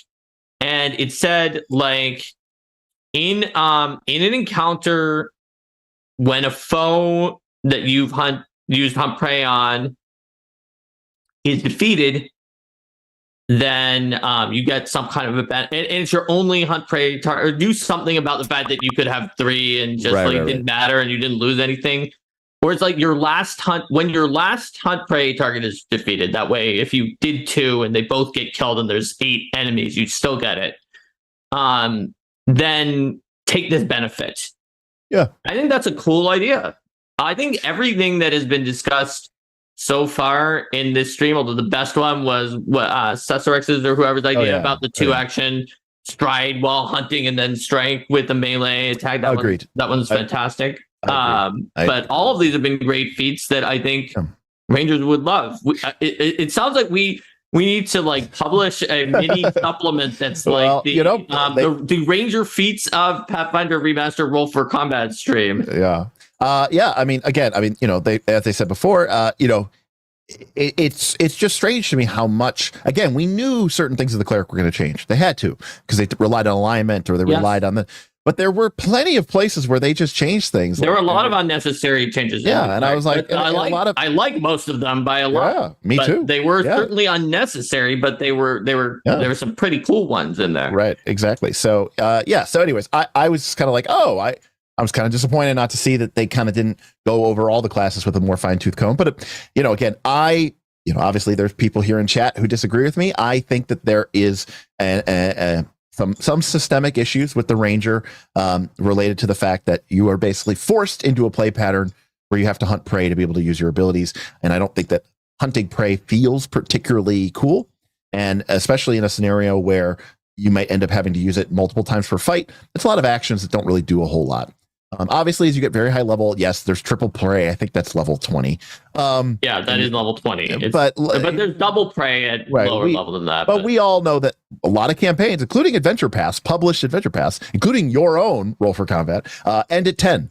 So, there's a lot of people out there. I would say the vast majority of people out there really do not get above 10th levels. So a lot of this stuff never really comes to fruition. So they don't get that 19th level free action hunt prey either. Yeah, no. So I think the fact that you find hunting prey to be boring is probably part of what you don't like about the Ranger, because a decent number of people do like that idea of they stylistically and thematically like it. And it's in PF1 there was a Ranger archetype that sort of, and the Slayer class, arguably, between the Scout Ranger archetype or whatever it was called, Guide Ranger, and the Slayer, they both were like, spend your action to lock onto this person and then get the benefits. People loved it. They said, and people also liked it in the playtest for the Ranger. They like it. They do not like just being racist against a certain type of thing and dealing your damage passively. Sure. They'd rather just pick the thing that's in the fight and then spend some amount of action economy to be like, you're my target, because it makes you feel more like a hunter because you're choosing your prey than just being like, well, I'm good at hunting dinosaurs or dragons, and if they ever show up, I'm going to be really strong. But I don't do anything actively. It made them feel more active about what their characters are doing. And I get that doesn't feel good to everyone. It's, everyone has a different play style and different classes that work well for them. So, Joshu Costa said, I love hunting prey. I think the one action, 2 strikes compensate a lot. So let's use that as an example. Okay. So your ranger wants to, engage an enemy, right? And hunt it. Let me phrase it. Your ranger wants to engage a foe and make 2 strikes against it. So you start your turn and you use a stride action to close the distance. You're now in melee with that foe. You then take an action to hunt prey. Cool. And now, because it's your hunted prey, you have used a feat to take hunted twin takedown. And now you get to make 2 attacks for 1 action at no map and -5 map. Maybe less if you have an edge and you're using the right weapons, right? So you've done this. You've done the thing. However, a fighter who has taken 1 feat, double slice, can stride, engage their foe, take 2 actions, and do the same attacks, except their attacks are more accurate. Not just because they're a fighter. Ignore the fact that they have a +2 higher bonus proficiency. The double slice attacks are at full map. No map. So the fighter has done the same thing that you have done, but they have done it better. But they have also not locked themselves into only being able to do that against this foe that they have hunted. If another creature runs by the fighter, reactive strike, hit it. Right? And the barbarian and the ranger, or barbarian and champion, if they take the reactive strike feat at level 6, they do the same thing. Your disrupt prey, should you take it, only works against that one target foe. So it's not that it's necessarily making you better at this one thing. It's making you, at best, on par. And that's what I don't like about it. I feel like you're better on later rounds if that creature is around on the later rounds. Which, to be fair, at low levels, a lot of enemies die fast. Yeah, and also too, to a certain extent, like, yeah, you're gonna get, okay, you used twin takedown again, and you can make 2 attacks, boom, boom. But okay, but your multiple attack penalty is still at max. It's still at -10, right? So you're still, and yes, you're like, oh, but I have 2 actions left, Derik. I could make 2 more attacks at your maximum multiple tech penalty. And I know even with the Hunter's Edge, something else like a monk. Correct. It's true. Yes, those are all possible options. But again, I just feel like to me, the ranger should be, you're giving up all these other things. You should be this complete, damage, destruction, whirlwind of force. Whereas in my mind, if I don't hunt prey, I just basically can't do anything. So it's like I don't feel cool for doing it. I feel like I'm forced to do it. I feel the same way, by the way, about barbarians raging. It's a play style and player style thing. Some people like, even though like statistically, if you ask them, is it stronger or not to have to do the thing, they're like, I'd obviously it's stronger to get it automatically. Right. Some people like the visceral feel of there being something that they did that activates it. Let me make it this way. Let me put it another way. I think the decision about whether or not to hunt prey should be an interesting choice, and it is not. It is a no-brainer. Unless you very specifically needed to somehow use all of your actions to do something else, it is almost always in your best interest to hunt prey before you ever launch any attacks, because so much of your kit and has been invested into that. So I just don't find it to be a very compelling action, because it's like, does this do anything for me? If I feel like I have to use it. So that's why same thing with the barbarian raging. Yes, I'm sure we've all have instances of where the barbarian did not rage in the first round of the fight for some reason or another. But by and large, a barbarian's very first action on every single combat is going to be rage. And rightfully so. That's what enables their character to do things and be different and be unique. And so I don't begrudge them that, but it means that the choice to rage isn't really a choice. It may look like a choice, but it's not a particularly interesting one. So, and you know what, Quagmire, I think, is right. Hunt Prey is there to be a restricting mechanic rather than an expansive one, and I agree. And that is maybe what I don't like. I don't like that. In a way, Hunt Prey is saying you are bad against everything, but if you hunt prey one thing, you are improved to adequate, and I don't like that. You know, So we just need 20 more people to like us, and then you get this. Well, the Ranger's all done, so it's time to go. Yeah, we made it, and we had some interesting follow-up discussions. We also had one of the 4 backers that Stephen was looking for the anti-Derik puppet. No, we still have. Oh, we got one. We got one back. Yeah, we got one of the 4. Well, and we need like 19 more likes to force some more Les Mis. And there's so many Les Mis. Why is it all? Why is it always Les Mis? Yeah, well, I don't understand. That started from last week. No, it started before that. A long time ago. No. It started last week. I didn't expect it all to become Les Mis. But we asked who was the first person. It was Grady who had Theo do it because we talked about the fact that we'd done Les Mis before with Derik. Right, it was Grady. He said, we could do Les Mis. And I was like, we could do Les Mis. Theo left after like 5 seconds. I know. I think that was the plan because he started singing one word and then he's like, I gotta go. That was it. So just have your phone ring and Derik, you can get up and leave. You know what? It's right here waiting. It's right here waiting. I have it all set so I can ring. Yeah, so Forlorn Knight's got it right. And if you're looking for likes, don't threaten the audience with singing. I agree. There you go. He's really good. It's not threatening. It's really, yes, you are. We're all not. No, Steven. Derek's We're not. Thank you. Thank you. God. You guys have low opinions of yourselves. I mean, am I better than the average person at a drunk downtown bar on karaoke night? Maybe, but that doesn't mean I'm good. Okay. His wife was a choir director, said that we were terrible, but very, very politely earlier in the streams. Like, my wife had opinions, is what they said, which is saying that we were bad very politely. That's like, whatever. I won't get into it. Anyways. My son just won a Grammy last week, so for singing. Your son won a Grammy? Yeah, is he in a choir or is he a band? Yeah, choir. Oh, very cool. Yeah. Oh, that's awesome. Yeah. Like he gets a statue and everything? He doesn't, but he got a medal. Oh, well, that's nice. Well, he did go to the World Choir Games in South Korea this summer and win 3 world championships and 2 gold medals. Now, is that different? Is that where you have to like compete in decathlon events while singing? No, look it up. It's a real thing. You said you called it game and not like competition. It's called the World Choir Games. Okay. It's in a different country every year, and next year they're going to New Zealand. They're like the defending champs. Yeah.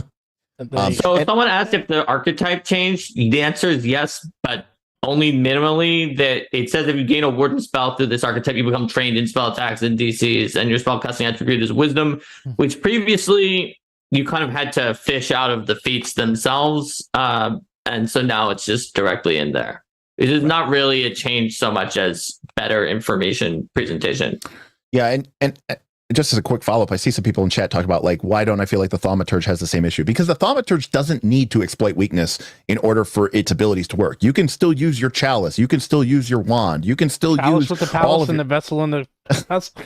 You can still use all of your implements without exploiting weakness. Exploiting weakness is a choice that you can make in order to do more damage, but it is not required for your implements to function. And it's not the case that your chalice says this only works if, or the mirror says this only works if you have exploited the weakness of a foe, and it only works on that one foe. Nothing. To be fair, weapon, the most popular implement of all the ones I wrote, I was just like, I'd like to write these so that people don't just always take weapon, and of course, right. And of course, everybody takes weapon. It's weapon Pathfinder. and amulet do actually not work unless you have I said not all of them. Yeah, not all of them, but some of them do, and some of the ones that do are in the most popular set of the reactive ones.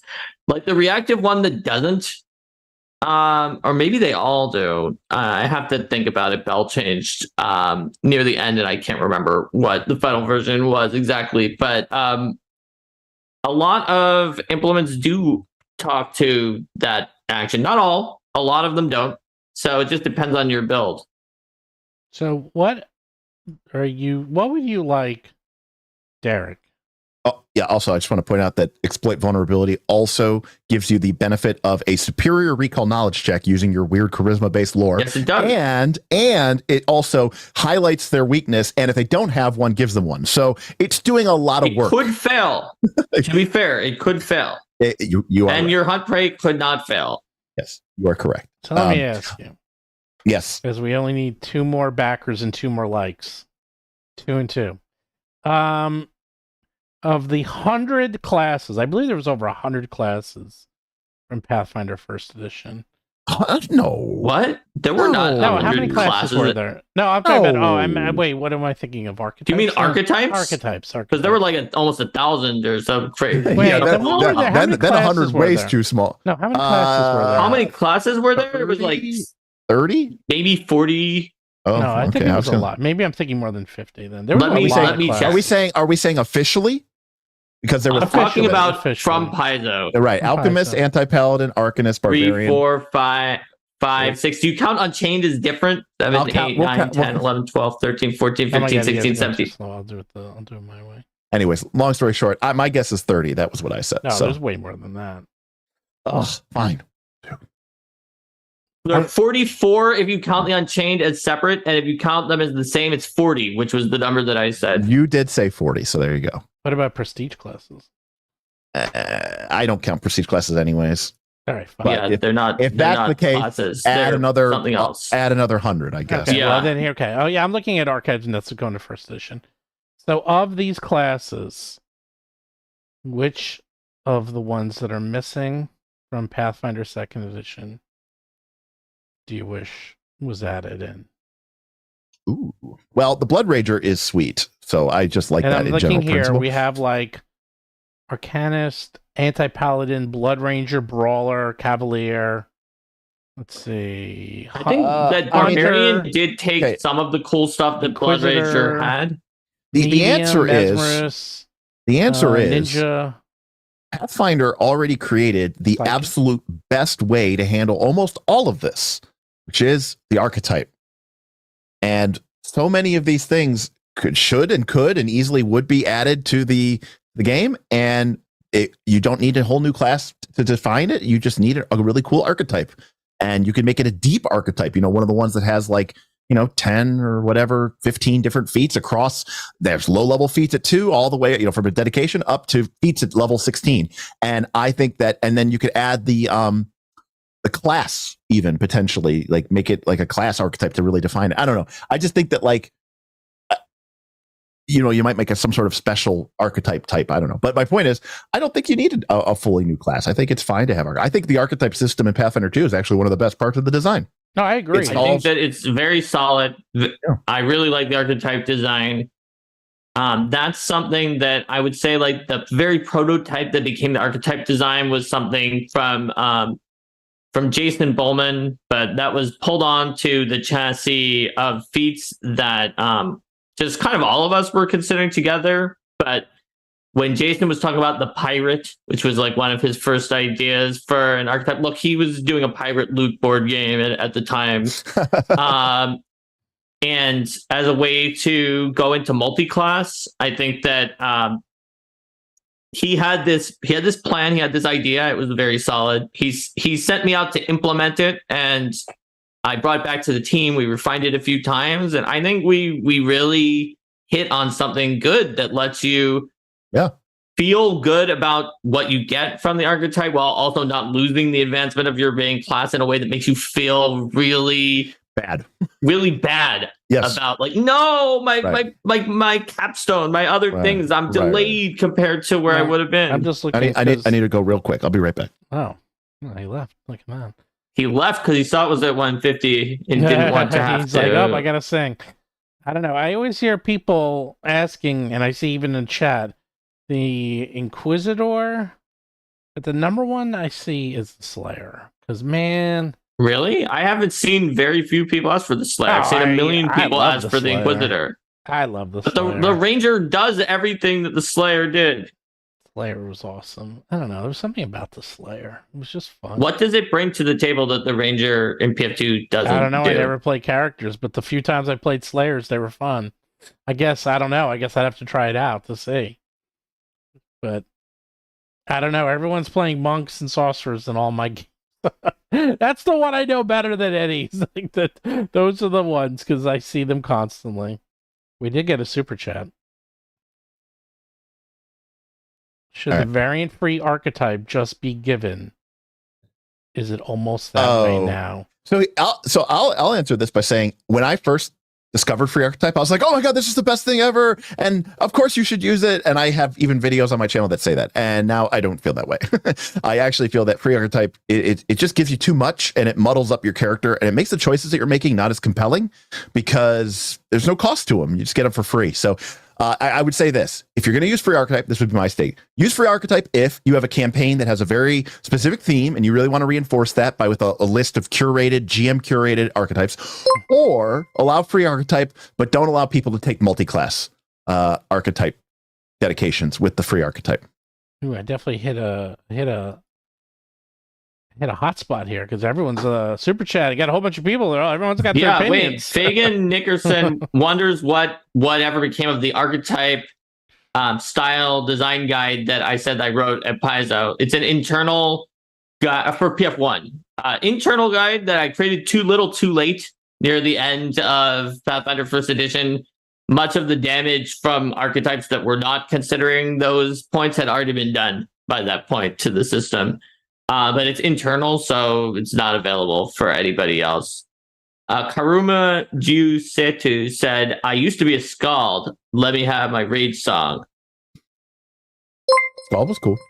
I know, Skald. A lot of their songs are now in Bard, but not the one that just gives you Barbarian and puts it on everybody. And, well, we got it. So what do you want to sing, Derek? Nothing. No, come on. You got to do something from Les Mis. Anything. Anything. I don't even know. Do you know anything other than Can You Hear the People Sing? Because we just did that one. Oh, I mean, the other day I did part of the confrontation. I could do that. Yeah, that's true. Theo did the very beginning of the Master of the House, which is kind of amazing. It's like that one's hard because it's a little bit faster pace. Yeah, it is actually a tougher one to sing. All right. So I have to be two characters here, but that's fine. All right. Valjean, at last we see each other plain. Monsieur le Maire, you'll wear a different chain. Before you say another word, Javert, before you chain me up like a slave again, listen to me. There is something I must do. This woman leaves behind a suffering child. There is none but me who can intercede. In mercy's name, 3 days are all I need. Then I'll return. I pledge my word. Then I'll return. You must think me mad. I wanted you across the years. Men like you can never change. A man such as you. Wow. That is A+. The dogs are barking. Hey, they liked it so much. Yay. There you go. And then, of course, you get to the part where they're singing over each other, which you can't, good. Which you can't do. Which you can't do. I know, but you were really good at that. Was that by memory, or did you look that up? No, that I know. Oh my god! Wow. Well, Confrontation is one of those songs that comes on a lot in the car. Oh, really? Oh, okay. Fair enough. That is a really good one. Also, when I remember watching that live, because when you see them and then they're going on top of each other and arguing through song, and remember, I saw this back in the 80s when this was the hotness, and I was just blown away. I mean, I was like, oh my god, I've never seen anything like this.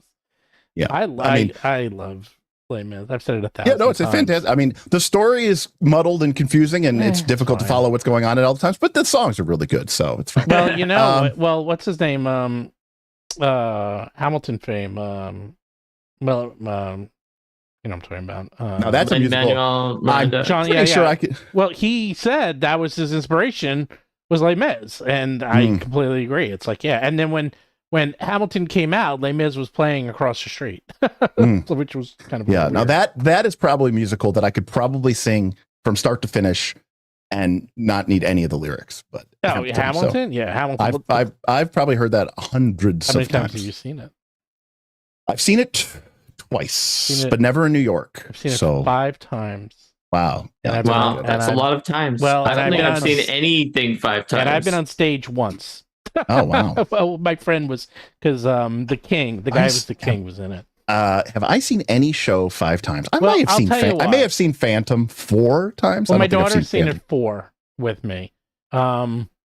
Because here's the thing: we saw it the second day it was out, so there was no press, no one knew anything about it.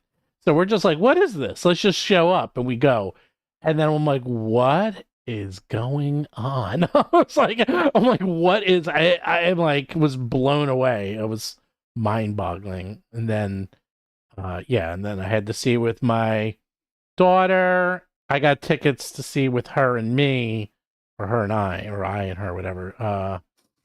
And that was interesting. When did we see that? With Jonathan Groff got us seats. And then we went backstage and hung out with him because I'm friendly with him. Cool. and Name dropping then Steven. A few more times. What?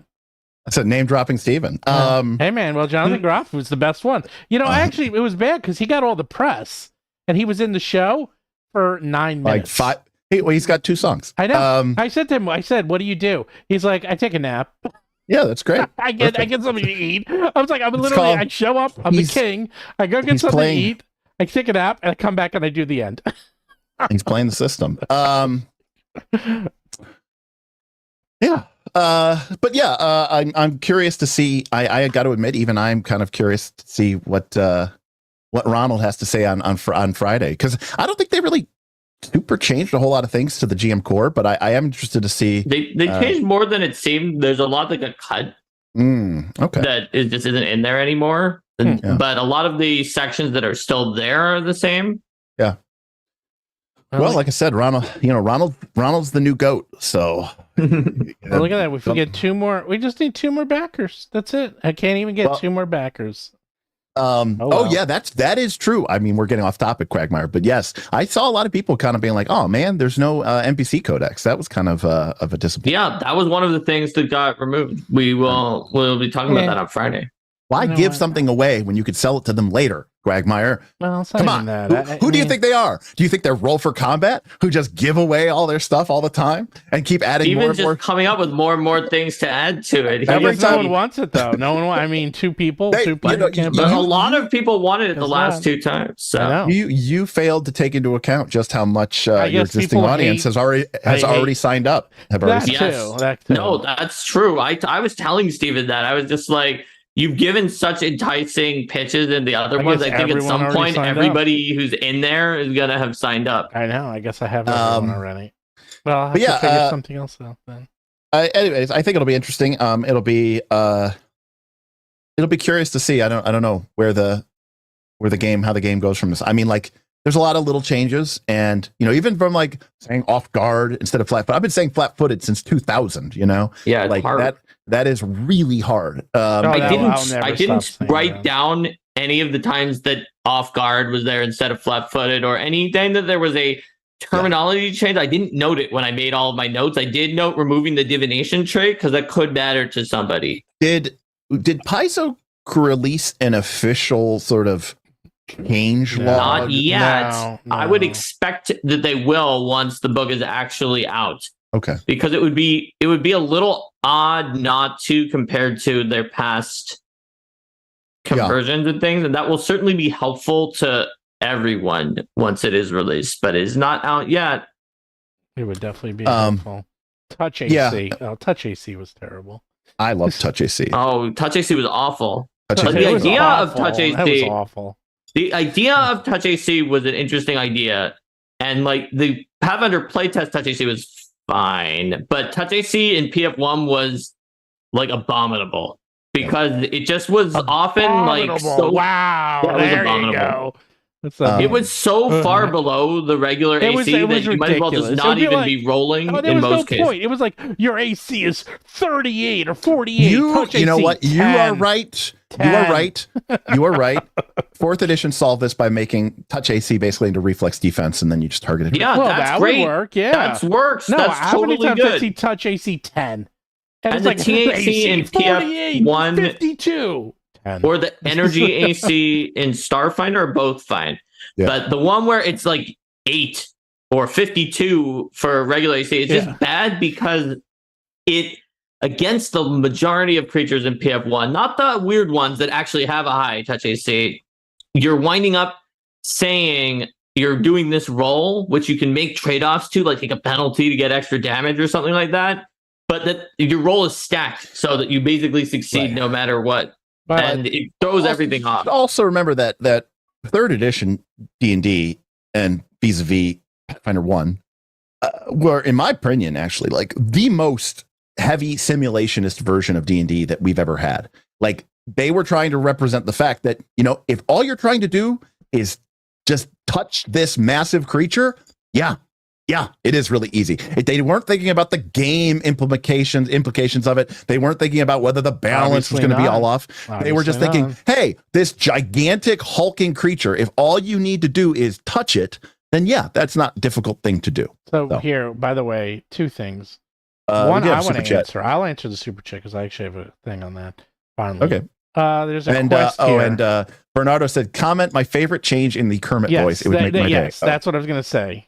Kermit the Frog here saying, I really like the new War Priest options. It's really cool, and I like that you can heal and hurt and hit at the same time. And healing font is going to be really great. I can't wait. It's a little unfortunate I have to be 19th level to get Master, but hey, Kermit the Frog. Signing off. It always makes me laugh. It's just such a weird voice.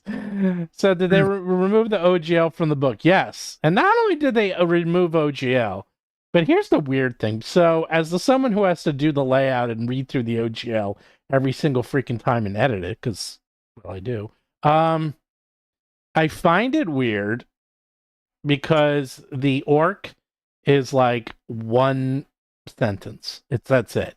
And I like, now what am I going to do? I have a whole extra page left for the OGL. So it actually kind of messes me up. Don't worry, Steven, because I think we have to include the orc and the OGL. No, I think they're mutually exclusive. I don't think you can have both. Okay, if that's true, then how do our products work that have OGL monsters and orc stuff in it? Dun, dun, dun. That's a good question. I'm going to have to look into that. I mean, well, right now we're still OGL. I thought you could have both of them, and then you put the ones under orc that are under orc, and the ones that are OGL that have to be OGL. And then you keep some of the stuff to yourself that is product identity.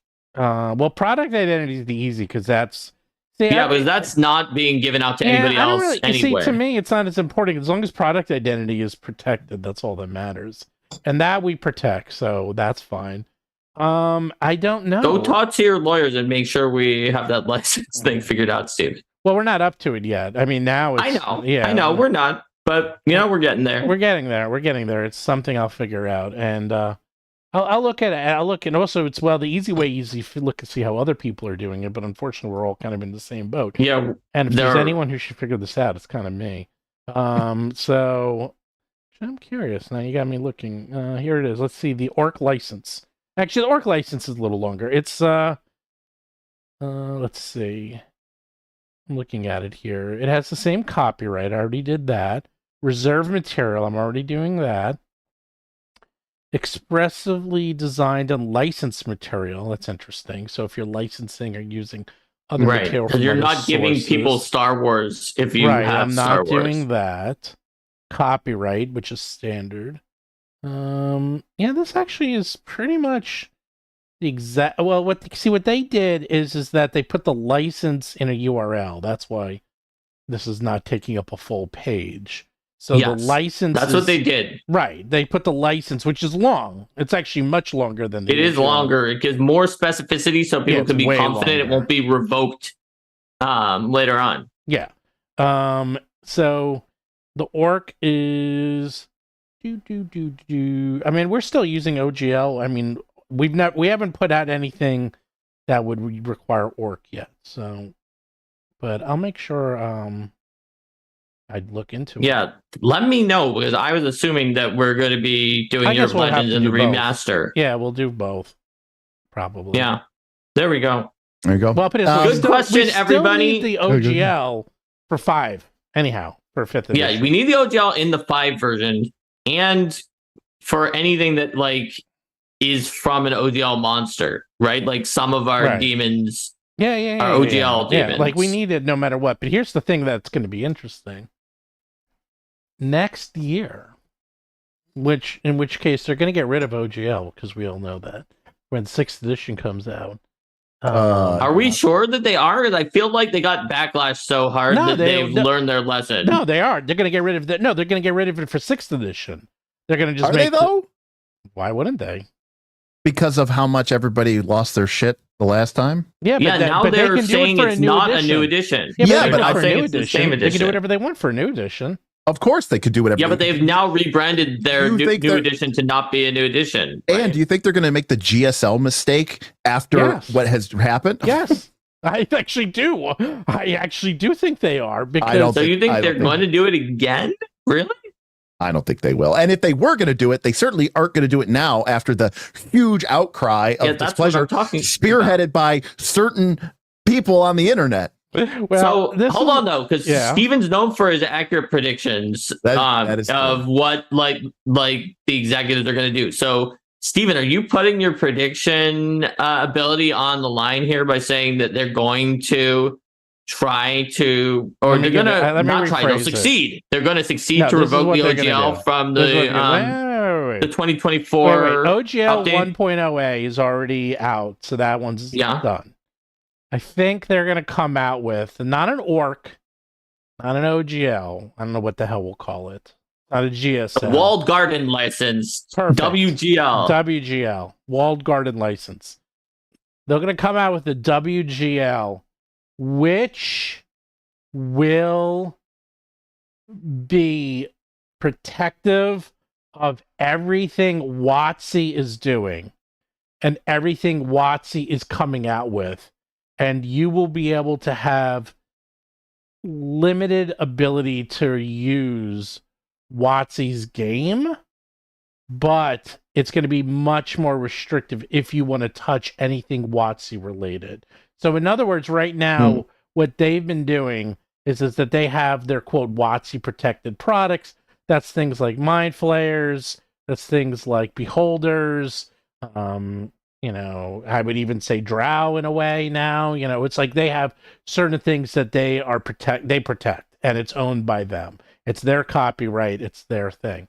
So what I think they're going to do is they're going to expand that and say the game mechanics and rules are open, but all named characters, all named content, all that named stuff, we own that.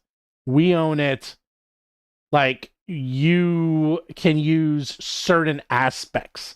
Like, you can use the aspect of orc or dwarf or elf, but specific names for specific types of, I don't know if they're going to be calling them subspecies or subraces, whatever, that they will own and that you cannot recreate in your products at all. That you can use the top level. Okay, it's getting a little complex, but think of it this way. There's a top level, and then there's a second level. All the top level stuff is open game, and that's fair. And anyone can use that. But everything second level and below, WotC owns, and you can't reference that. So if you want to make something that works with 6th edition, you can. And you can use all the main rules. But after that, if you want to use all the sub-rules or subsystems, no. That you're not allowed to do. Then you need to sign on to the WGL. Yeah. So I also think that they're probably likely to try to entice people into some kind of a WGL and use a carrot this time instead of a stick. Yeah, no. One way they might do that is by either flat out buying or finding a way to replace by enticing by at first making it nicer. DM's Guild was something that they just entirely are doing in their own VTT walled garden, and then be like, well, look, the OGL is still out. That still exists. You're right. But the OGL is not the only license you need to be in our space. Once they've monopolized it sort of by like squeezing out DM's Guild, and that's the main place. And to be in our space, you also have to sign this second agreement that is more restrictive because, you know, you're working with us over here. Yeah, and it's going to be hard to have an outrage over that. And it's hard to write a narrative around, well, we're giving everything out. It's just we're protecting our content. Think of the views, Stephen, when you talk about the outrage that was. Oh, you don't have Stephen to tell wants me. to talk about real outrage and actual Wizards of the Coast. Wizards of the Coast prints stuff and says that they have a right to their own work. Outrage ensues in the community. You don't own Dungeons and Dragons. Dungeons and Dragons is owned by us. We own Dungeons and Dragons. That will be a video that somebody will make. Probably. But the point is like, again, I'm just doing by what I would do. And that's what I would do. And this is actually very common in the world. And actually, I'm just using software because so everyone at the higher up is from software. This is how software works, is that they will come out with engines. Like I'm thinking of a Salesforce. Salesforce, perfect example. Salesforce is basically an engine from Rangers to Salesforce people. That's right. But it's all related because Salesforce is a engine that anyone can build on, but Salesforce has all of their proprietary software, the proprietary functionality within there, and you can't use that, but you can use their overall platform. So it's the same thing. If they're smart and they're going to use the software mentality, is that 6th edition will be a software platform that you can use, but their code is theirs, and their code being specific subclasses, specific subraces, subspecies, specific monster types, things like that. They own that. But everything top level, anyone can use. And that's actually not the wrong way to do it, because that's kind of what we do. And that's kind of what most people do anyhow. It's like, we will let you use the elemental avatar and some of our Eldamon, but we're not letting you use everything. We protect all the names. We're protecting all the concepts. That's all owned by Roll for Combat. So we are doing the exact same thing. So I'm not going to fault them for that. They're just going to put it into a license because that's the... I mean, yeah, they already do that with Mind Flayers and Beholders and things. They do it under, the protected content. Yeah, where they do some is protected, they're going to make it isn't. bigger, though. They're just going to make it much bigger. They're just going to expand it, which is, you can make everything if you want. You could just say, we kind of actually do that all right now. It's like we have the mechanics and everything else we own. And so does, by the way, Paizo does the same thing. So does everyone actually does it that way. That's Wizards also does that already. They're going to be more explicit, you're saying that they'll find a way to expand past, and I think they will using the walled garden. They're going to be a little more explicit. They're not going to have any vagueness. Because right now it's a little vague, and I can see it going either way. I think they're going to literally clearly state these are, and if they're smart, they do what Orc is doing, is that they have a living, online, breathing document on the internet, not something printed. And then they're like, here's the document that we can change at any time, by the way. And that way, even their passbooks can reference Orc can't change it at any time. They submitted it. No, I said, you're right. Orc but WotC will do that. WotC will do that. You know the EULAs. Oh, WotC already tried to do that. I know. In one of the OGL drafts they sent. How many times have you logged into your MMO and then there's a new licensing agreement or anything, or you log into your PlayStation or your Nintendo, and it's like up to before you can use the PlayStation, before you play a game, you got to accept our new EULA, our new agreement, and if you don't, you can't play. I don't think it's a bad thing, but I think people will overreact. But I think it's going to be totally overreaction. Their VTT policy in one of the proposed things already did what you said, Stephen, where it was just like, this is the license, which just says whatever VTT policy we have on that page, no matter what we change it to, you agree to it. Yes. And then they separately sent the VTT policy, which was pretty draconian, as we know. Yes. But I thought it was weird because they should have, if they were being Machiavellian, they would have put a very nice VTT policy in that sample VTT policy. And then the moment people signed on for it, changed it, since they could on their website. Yeah, no, that's what they're... I mean, again, what I'm actually predicting they're already doing, They're just not doing it very smartly, because the way they do it now, it's like any rules that come out now can be used against products in 10, 15, 20 years from now. They're going to make sure that they have the ability to modify and change things that are coming out now in 5, 10 years, so they can change the rules, which again is, possible. I mean, Orc doesn't do that, but everyone else can.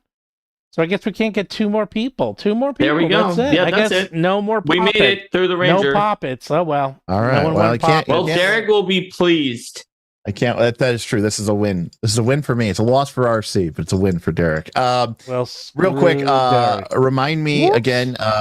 You've got Rogue tomorrow. Oh wait, I'll show the list. Yeah, we've got Rogue tomorrow. Rogue and tomorrow with on- Derik again. No, Calling from work. no, I don't think I can make. That I don't think I Wednesday can we've make. got I know. we've got Jess and the Witch on Wednesday. On Thursday we have Anto and the Wizard, and on Friday we have Rules Lawyer and the GM Core. Sweet, very cool. Damn, that's going to be crazy. The only one we don't have is a rogue, and the rogue I might be able to actually do because I have people who play rogues in my games. You have a ton of rogues, right? I do have a lot of rogues. That's the only one I actually know. So this is I have a question. Fun way to end the stream is okay. So, kind of you're playing. Let's say you're rolling up a ranger. I guess the term rolling up a ranger doesn't mean anything anymore in Pathfinder Second Edition. But let's say you're making a ranger. What kind of ranger are you? Are you going ranged? Are you going melee? Or are you going precise? Are you going precision? Are you going flurry? Or are you going outwit? Mark. It depends on the story behind the ranger. But I think it's hard. What's your gut? It's hard to go wrong with precision as the default option, but sometimes you just want to do flurry, and that's a very specific build. And precision... flurry is so satisfying when you do that build, but it's hard to go wrong with precision as your sort of basic baseline. Just like if I can't think of anything else, precision. But key stat strength or key stat dex? Well, I guess I haven't really envisioned what my ranger's backstory and like theme is yet, and so I don't know. I'm gonna do probably key stats. Dex is more likely on average because if it's ranged, it will definitely be Dex. If it's a melee, it might be Dex. Got it. So there you go. On average, it's probably Dex. What about you, Steven? I know you don't actually play. I know you don't actually play these games. You just run them. But if you were to make a ranger, what kind of ranger would you make? Oh, so I have a funny story about this. Okay. So I wanted to make a character to play, and the first thing I did is I sat down and made a character, and I made like because I love shapeshifters, so I made a shapeshifting ranger, and I went and opened up the book, and then I got to the part where it's an example where it's like someone talking about making their character, and it was the exact same character that I made. Well, I said what? What was it though? Oh, it's sample shapeshifting ranger. Right, it's a sample shapeshifter ranger. But was that a ranged ranger? Was that a melee ranger? Oh, I think it's ranged because I play hunter in World of Warcraft, so I like to play that type of. I like playing ranged. Pew. Got it. Okay. I like playing ranged, and I like having an animal companion or turning into an animal. I like being ranged as core, but then if you want to go into melee, you turn into a bear or something, and then you go into melee.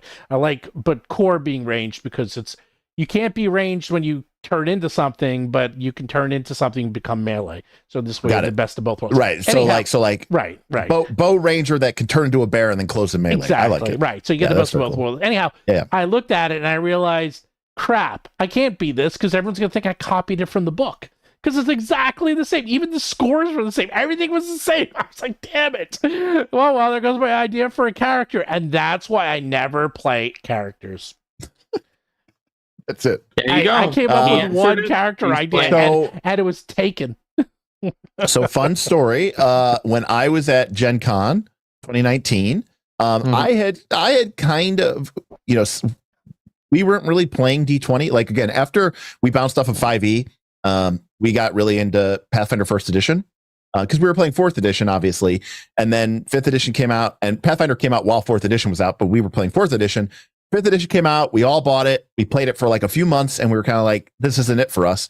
And we were like, we don't really want to go back to 4th edition either. And we're kind of like 3rd edition. We're like, yeah, well, what about this new Pathfinder game, which at this point was a couple years old? And we said, yeah, okay. And so we dug into Pathfinder. But by the time 2019 rolled around, we weren't really playing Pathfinder either. We were pretty much just playing non-D20 games. So I kind of missed the playtest. I picked up the softcover book, but I never got really, we never play tested it. We never played it. So the first time I really had a chance to sit down with the Pathfinder 2 rules was at Gen Con 2019 after I, day one, picked up the big honkin' core rule book. And the first character I made out of the book was a ranger. So that was I made a melee flurry ranger. But now I think I would lean more towards precision. I think that now that I understand the sort of one hit crit meta of Pathfinder 2 a little bit better, I would probably make a precision ranger. But there is something very satisfying, as Mark said, about I going did to town. play. I was in a game with Vanessa. It was a one-off. We were all playing kineticists because it was her class that she wrote for Legendary Games. So the only class I've ever played personally in Pathfinder 2nd Edition is the Legendary Kineticist. Yes. From Legendary Games. There you go. I not even Wait, that's not true. You played Flint, and I could never remember who was Flint and who wasn't Flint, and that was a rogue. In your game, the level 0. My one shot for the level 0 one shot. I was a rogue. Romp through Rum Plank. That's right. I was Flint the Rogue, level 0. Flint the Rogue. Let me just rogue. go. You know about rogues. It's the only I actually know class you've ever played in PM2. Yeah. Let me just go on record as saying, by the way, that the kineticist, the Pathfinder 2nd Edition kineticist, is a very it is quite the class. Let me just say that. There you go. What is that, a good thing or a bad thing? Depends on it depends on how you judge something being good or not. Let's just say the kineticist has it's a lot of class. It's got a lot of class behind it. It's a lot of class. There's a lot of power there. There's a lot of power. There's a lot in there. Wait until you see. You think that class, buddy? Wait until you see. Well, the elemental avatar, but even more so. Yeah, I'm trying to say that trainer. Ooh. Yeah, I'm just trying to say.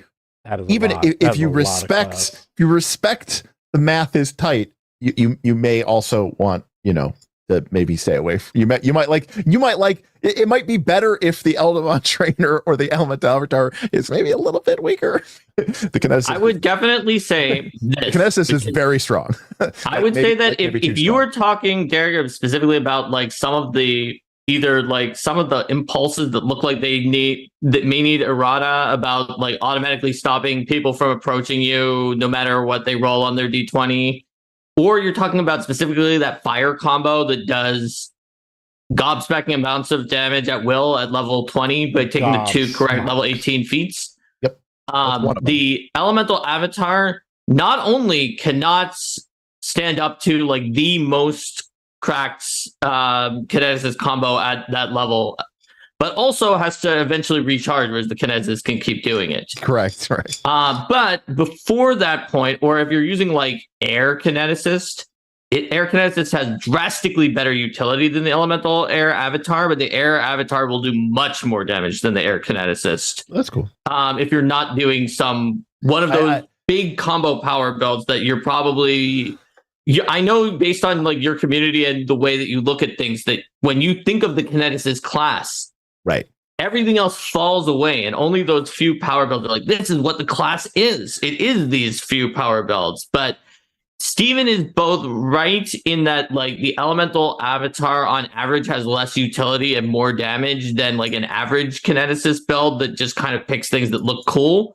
But the topmost optimized kineticist build that do like the cracked combo things that you can find are that you, Derek, may say is outside of the tight math is beyond the elemental avatar. So kind of in between. Like I'll give you a great example. Right now, of course, flails and hammers no longer knock someone prone on a critical hit. True. To make a class. It's one of the only nerfs in the entire remaster. But not so for the Earth kineticist. That's true. Who could take the gate, and they could do it from ranged. Yes. they can crit you from 30 feet away or 60 feet away or whatever the range is, and knock you prone. Oh yeah, I noticed that in the crit effects, and I was surprised that they had already said they were taking away the auto crit from flail and hammer. I'm going to tell you powerful. right now, the only thing I will play, if I play again, will be Eldamon Trainer, because why not? Why would you not want to have all those Eldamons and have the plushies? And I got all my minis. I mean, here. Linda did pick all minis. her starting Eldamon to be the ones that she had the plushies of, so that she could show them to people and be like, "Look, it's." I think you should get a +1 circumstance bonus to attack rolls if you have the requisite plushie. I think that should just be a common rule that should be in the book in a sidebar. That you get this +1 if you have the plushie. It could be, well, it's like if you're wearing because then I feel like that's you got them in front of you. You got them in front of you, and you go. Aid. You go Squirrel Lash. I choose you, and you put it out in front of you. It's encouraging the aid action because it's not cumulative. Maybe make it a status bonus because you don't care about heroism. It's harder to have that up on your Eldamon. Eldamon aid. That's what it can be called. Eldamon by aid. the way, before we leave, I do just want to have one moment of enjoyment of this, which is, of course, I said, when it came to the aid rule, I said, well, this is just part of the way the game works. Like Jason has said, yeah, we expect you to crit more at higher levels. Like that's part of the cool part of, of being high level. And the aid bonus scales, and your characters get better at helping each other out because they've been working together or whatever, what have you. And getting a +2 or 3 bonus circumstance is pretty trivial, but you're giving up an action and a reaction. So it is a pretty sizable cost. And I always said, look, I don't even care about the DC 20. Why even make the roll? You take out the roll. You've mentioned that a lot of times before. And just because I was like, I'd rather it just be easier and automatic and not have one more die roll. Pathfinder 2 can get a little dice roll heavy at higher levels. And so many other people were like, oh no, like you need to have the DC scale because why should you ever do this? And I love that Paizo did address this. And they lowered the DC. They made it even easier than it was before. So at this point, it's getting closer to being an automatic success. And they just said, no, you're right. The people who wanted the DC to scale also did want it to be lowered at lower level. To be fair, sure, but they wanted it to be higher at higher. They wanted it to be low at lower level, maybe even lower than 15. Right. Because one thing that I've seen very commonly is 15's fine.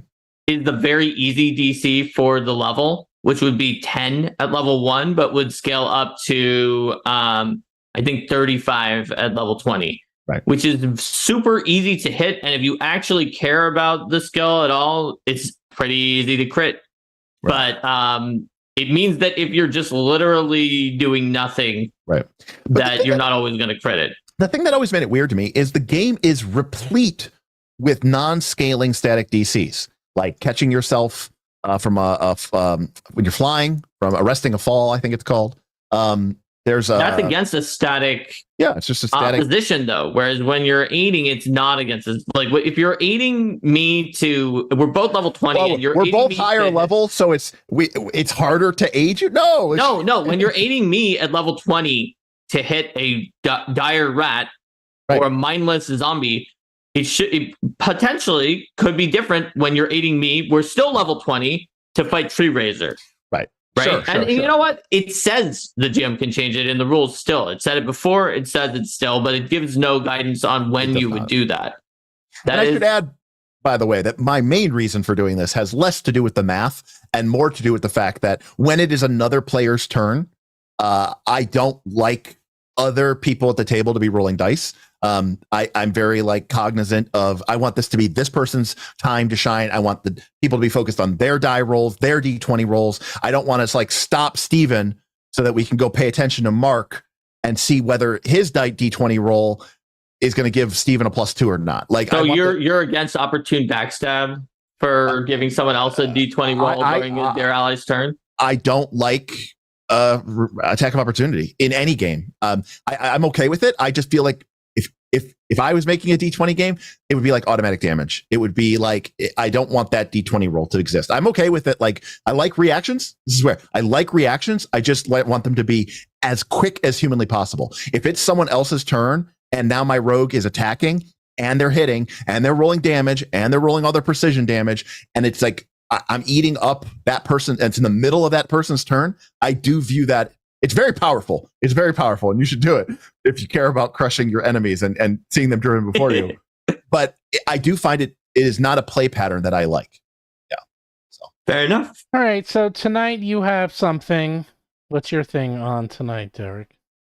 Oh, well, normally, no, it's not on my channel. It's for my patrons only. Oh, I know it's for your patrons only, but this way, I guess you don't want more patrons. Oh, no, I don't. But no, actually, we postponed it to next week, so we're gonna do it. Oh, okay. So we're actually all good there. So normally on the first Monday of every month, we do a Patreon only live stream where, we just talk to the patrons and it's a big Zoom call and everybody gets to join in. Because again, our community's big, but it's not so big that we can't just all hop into a Zoom call together and, shoot the shit. But I'm going to be back this week, Tuesday, Thursday. I'm not really sure what I'm going to be talking about. I did a poll and I had like 600 or 700 people respond, and they said they'd like to see me not do a ton of videos, but maybe just like 1 or 2 videos about the remaster. Like, what did I like? What did I not like? So I might do something like that, and try to ride the algorithm wave a little bit. But wait, yeah, you could use that to do a YouTube short. You could do a YouTube short about the ones that you liked. And then, no, I know you actually really like the clarity. I was just razzing you a little bit. Also, there's this new OP as shit witch build where you can keep a boss permanently slowed 1 or permanently synesthesia. That's awesome. That's what the game needed. I would say that's not overpowered so much as has an issue that will presumably hopefully be eroded out because it not only is an issue there, but it potentially creates landmines in design. Because consider this: consider a spell that stuns on a successful saving throw, stuns the enemy during your turn. Right. Kind of like cast into time, just sends, even on a success, they're sent out of time until your turn is over. Right? That's a very not powerful effect. It doesn't need to be incapacitation, a spell that stuns only to the end of it. Like you stun them until the end of your turn so that they can't take a reactive strike on you. Right. And it barely hurts them. But with that witch ability, you just keep the moment someone designs anything that stuns until the end of your turn on a success just to protect you against reactive strike, it can be comboed into a perma stun lock. And it's very easy to get an enemy to succeed on their saving throw. To be clear, I think that you don't even need that. Just having the existence of synesthesia and having the existence of slow. Well, they don't have synesthesia. All older stuff is legal if it didn't get reprinted with the same name. So that's what Pathfinder Society has said. So you can absolutely take synesthesia legally in Pathfinder. And if you can take it in Pathfinder Society, that's like the most restrictive form of Pathfinder 2 that you can possibly. I don't know. Is that the rule? Pathfinder really? Society is not that much more restrictive than some GMs. If Pathfinder Society, it's still in there. Pathfinder Society said you could take Force Volley and Magic Missile because they have different names.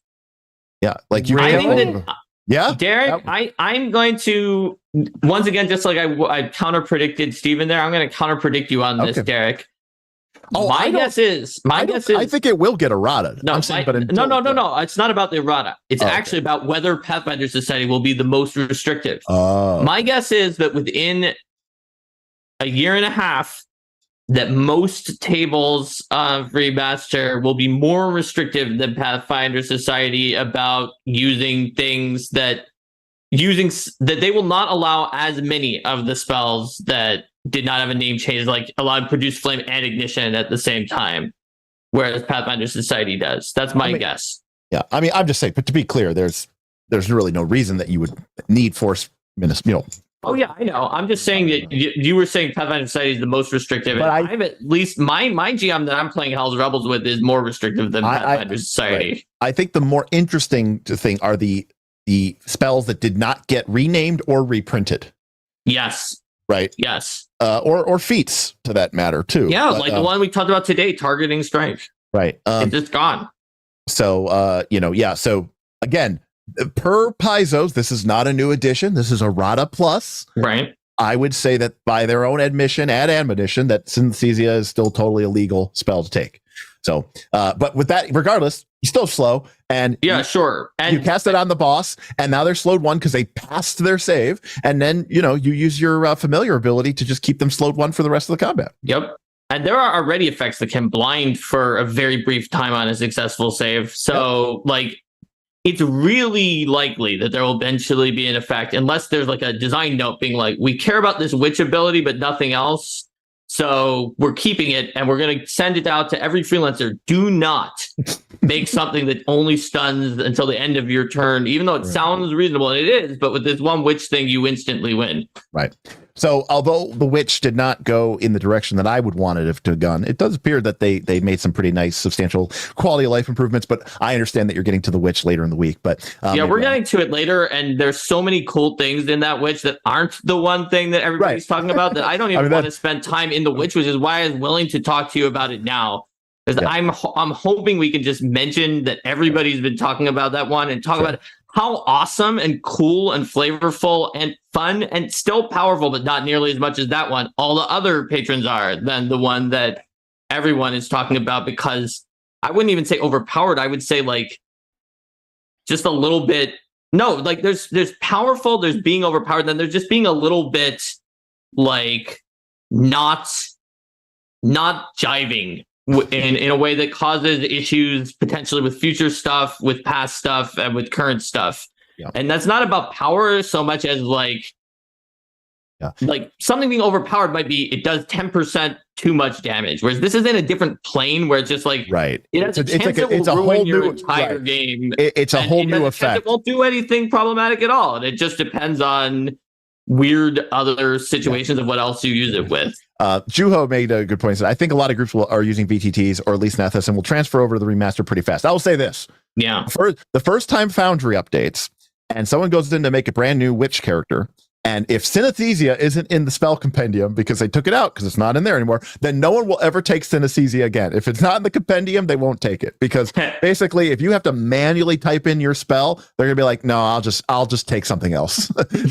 And that's the truth of it. So that's the real truth, is that using convenience to stop someone rather than actually banning it is a much. If you ban something directly, everyone will be up in arms. They'll be like, I'm doing it. But if you're you can use it. No, it's totally legal. Just type in all of the stuff and they'll be like, it's fine. I'll just take, I'll just take Cone of Cold or whatever it's called now. Hurricane of Cold. Derik, you understand the psychology of taking something away very well. There we go. It's called a soft ban.